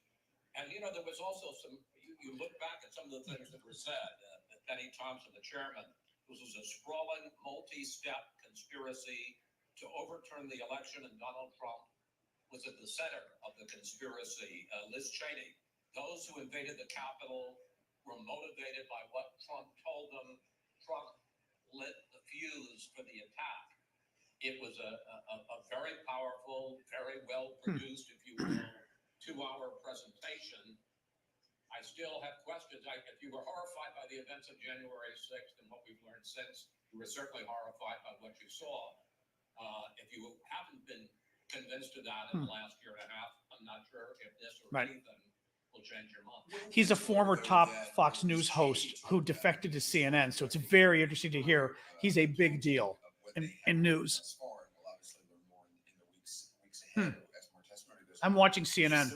What the president himself knew and was being told by his inner circle versus what he was saying and others around him were saying publicly. Right, and that's a way to prove his intent. And, you know, everybody was saying to him, you've lost, you know, and he may not have believed them. We don't know the answer to that at this point. We can assume, who knows. But, you know, they were telling him, including his daughter who listened to the car. The only thing that worries me is I feel like I'm not convinced I saw anything that was earth-shattering news. It was certainly interesting to see Ivanka and the Attorney General, but we already knew that Trump's Attorney General didn't believe that there was any evidence. We knew that, and he used strong language, calling it bullshit or whatever. We knew that, so it was nice to hear it. And Ivanka, okay, that was nice, but I worry two things. One, yeah, this isn't going to convince anybody who doesn't know, but they kind of did a recap of January 6th. I feel like I'm not convinced they did I don't know. I mean, it's shocking to watch us, but if somebody was in the middle, I don't know. Maybe if somebody's, I guess I was looking for things I hadn't heard before. Like, oh my God, they found a conversation of Trump. They found you know what I mean? I don't know. What do you guys think? And again, I'm trying to separate it from, obviously I'm shocked watching it again. That's guaranteed. But I'm reading what you guys are saying here. I think they intended to do a recap, says Shexon. There's tons of evidence. Laying the groundwork to present the rest. Fair enough. Yeah, that's true. And they did, I mean, again, it was good to see the video because we never saw the video from the testimony. That's true. No smoking gun, though. That's exactly it. I just was kind of hoping there was going to be some smoking gun that we were going to go, oh my God. Like every evening there would be some, oh my God, kind of piece of evidence. I'm not convinced I saw that.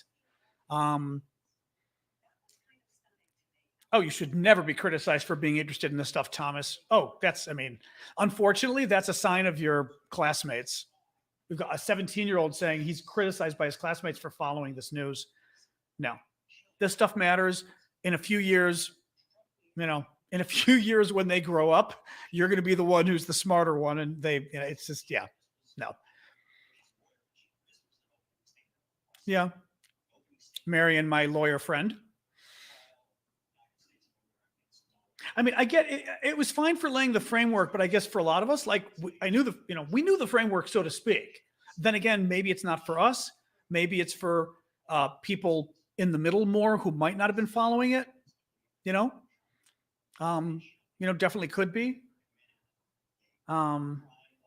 It is a recap, though. I guess I was looking. I wanted one or two smoking guns that I'd go, oh my god, and I didn't. I knew about Cheney. I knew about Ivanka. Okay.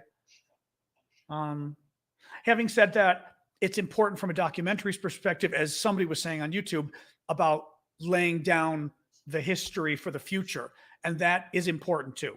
Is that we're trying to sort of lay down what happened, so that this hearing itself will be a pivotal moment that is saved, for future generations to watch, that kind of thing. So that is true, like the Watergate hearings. We're outliers anyway, correct. I mean, people, although my mom's watching it, but my mom watches this kind of stuff. Mom's a geek like me at 92. Well, because she called me about something. I said, aren't you watching? Of course I'm watching, but I had to ask you something. I was like, all right. Okay.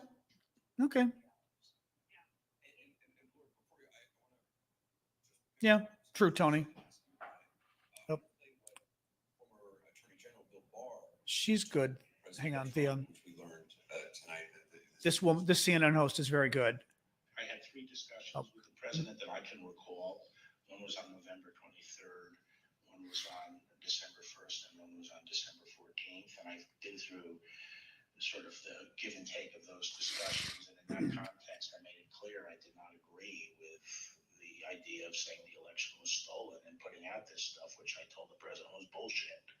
And, I didn't want to be a part of it. And that's one of the reasons that went into me deciding to leave when I did. I observed, I think it was on December 1st, how can you can't live in a world where that's interesting. The incumbent administration stays in power based on its Dallas Girl is saying on TikTok that her 25-year-old just saw these videos and he's really scared. I mean, that's good to a degree, the fact that it's getting out there to more people and it's having an impact. Obviously, I don't want your kid to be scared, but this is interesting. So she's very good. That makes it an important case is because we've all been wrestling to figure out how would you in a court of law ever possibly prove the intent of Donald Trump? Was it going to be through circumstantial evidence that will tell you something, or was it going to be through statements like we heard today through Liz Cheney saying that the president of the United States said things like, when they heard about chance to hang Vice President Mike Pence, maybe our supporters have the right idea. Maybe Mike Pence deserves it. Getting real-time intelligence about the prospect and the imminence of violence, and what you heard them talk about, the documentary Filmmaker, they were casing the joint. They were walking away. He actually said, I was wondering why we were walking away from the speech I thought we were going to cover, and instead go this direction. There's one thing I wondered, though. The focus on the Proud Boys made me wonder to what extent DOJ is listening to this as a notion of, are they looking to have a superseding indictment? They already have indicted the Proud Boys once back in April, I believe. Indicted them again now for the latest charge of conspiracy. Are you looking to add on Donald Trump to this? Because if, in fact, he was aware, if they can prove it, and we're not yet there in terms of what they presented in evidence fully, if they can prove that not only he knew, but he was hoping and helping in some way, then you've got a very different calculus if you were the Attorney General of the United States of America. You have consciousness of guilt, you have the expectation of violence, and you also have this notion that he cannot shield behind John Eastman. Remember, you heard Liz Cheney say, look, even John Eastman did not buy his memo. The month before, he wrote a different one saying, this is not what we're going to do, and then changed it later on. So if the big lie was not even contemplated in a way that was truthful, if the man who wrote the memo that said, here's how Vice President Pence can do this, he didn't even buy it, how do you make the statement that he himself believed it? The Proud Boys video from... She's very good. That's Laura Coates, who's one of the CNN legal analyst, lawyer. She's very good. But she was getting to that whole issue, though, again, about Trump's mindset and that basically he was lying. This was a fraud. His mindset was to commit a fraud. His mindset was not to legitimately, do something. Oh, sure, Laura. No, this was good. This was interesting. Yeah, but I'm going to probably put some up tonight only because I hate being beat on stuff. So I don't want to put them up after it's late. You kind of have to get stuff. I may even sign off soon so I can put up videos.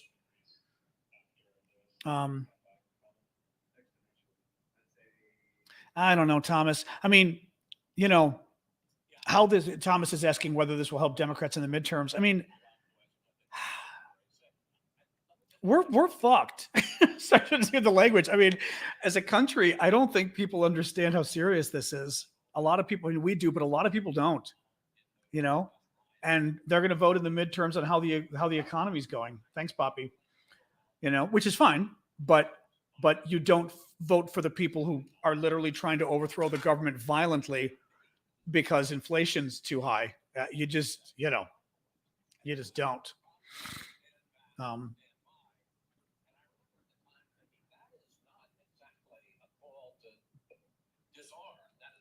Yeah.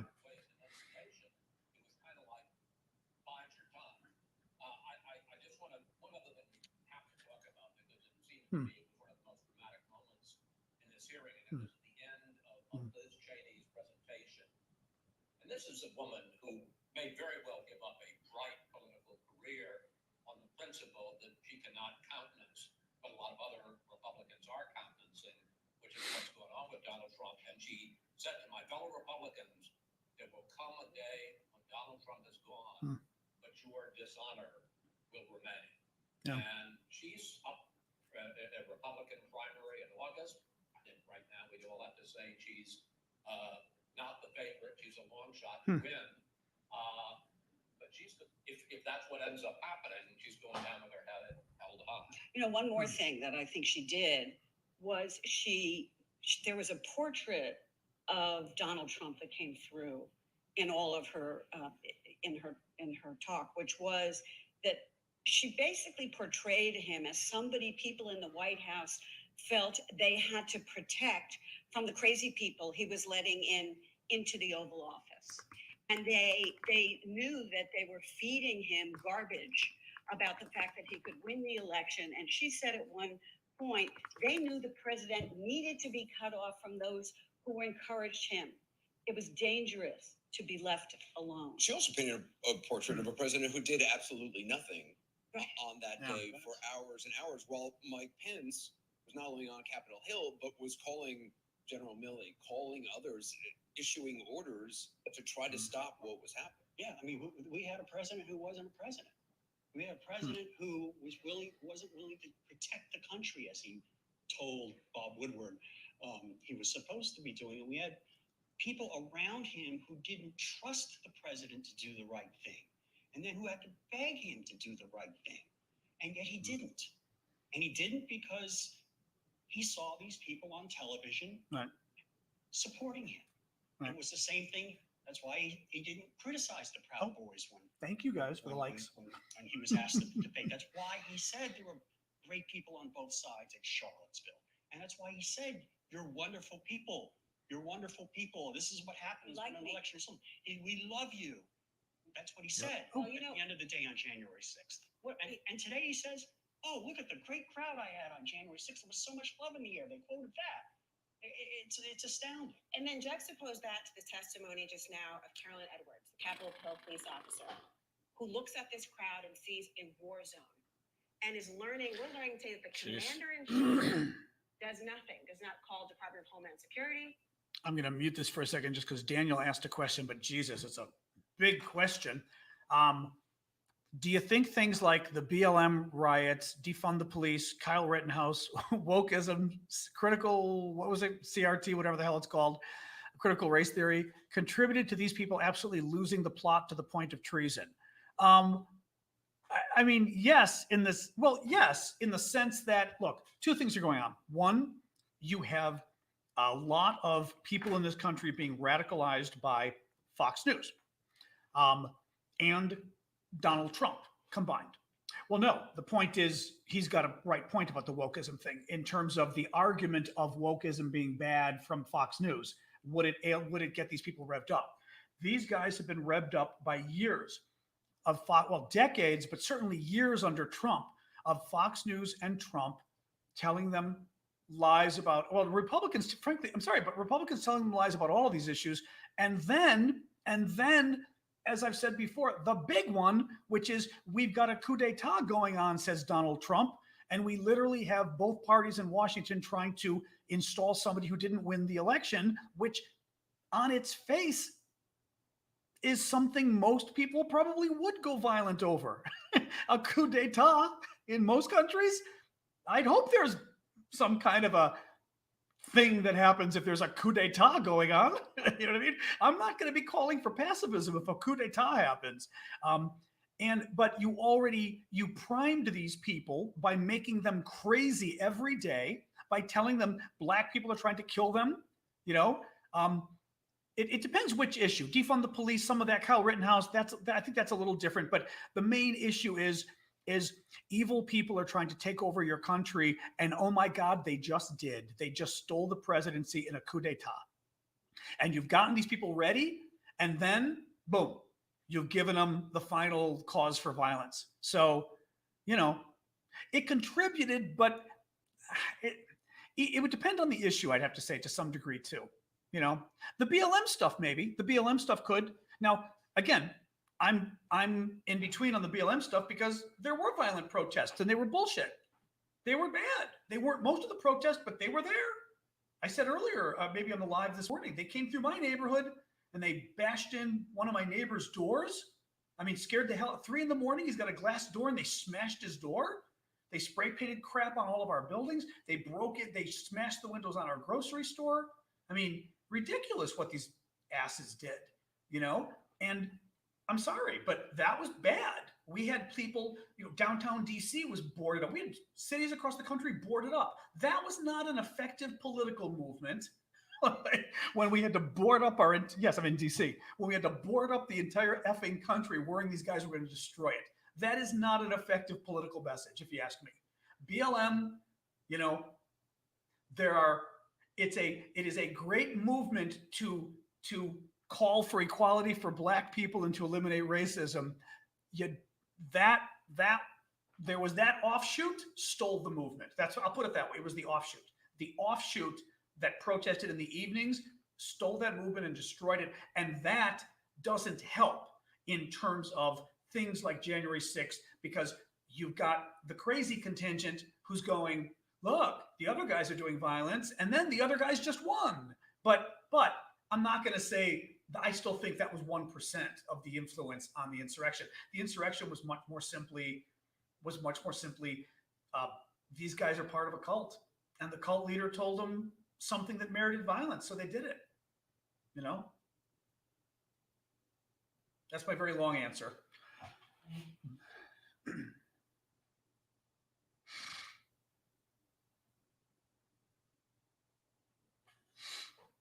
I'm going to go in a minute if folks don't have any more questions. If you do, I'm happy to answer, but otherwise, I really do. I want to get some videos up tonight because otherwise it'll be late in the morning. If I get them up now, it's kind of good to get things up when they're hot. Oh yeah, a lot by disinformation, of course. You know, I mean, like I said, the BLM thing is a small part of it. It's not a big part of it.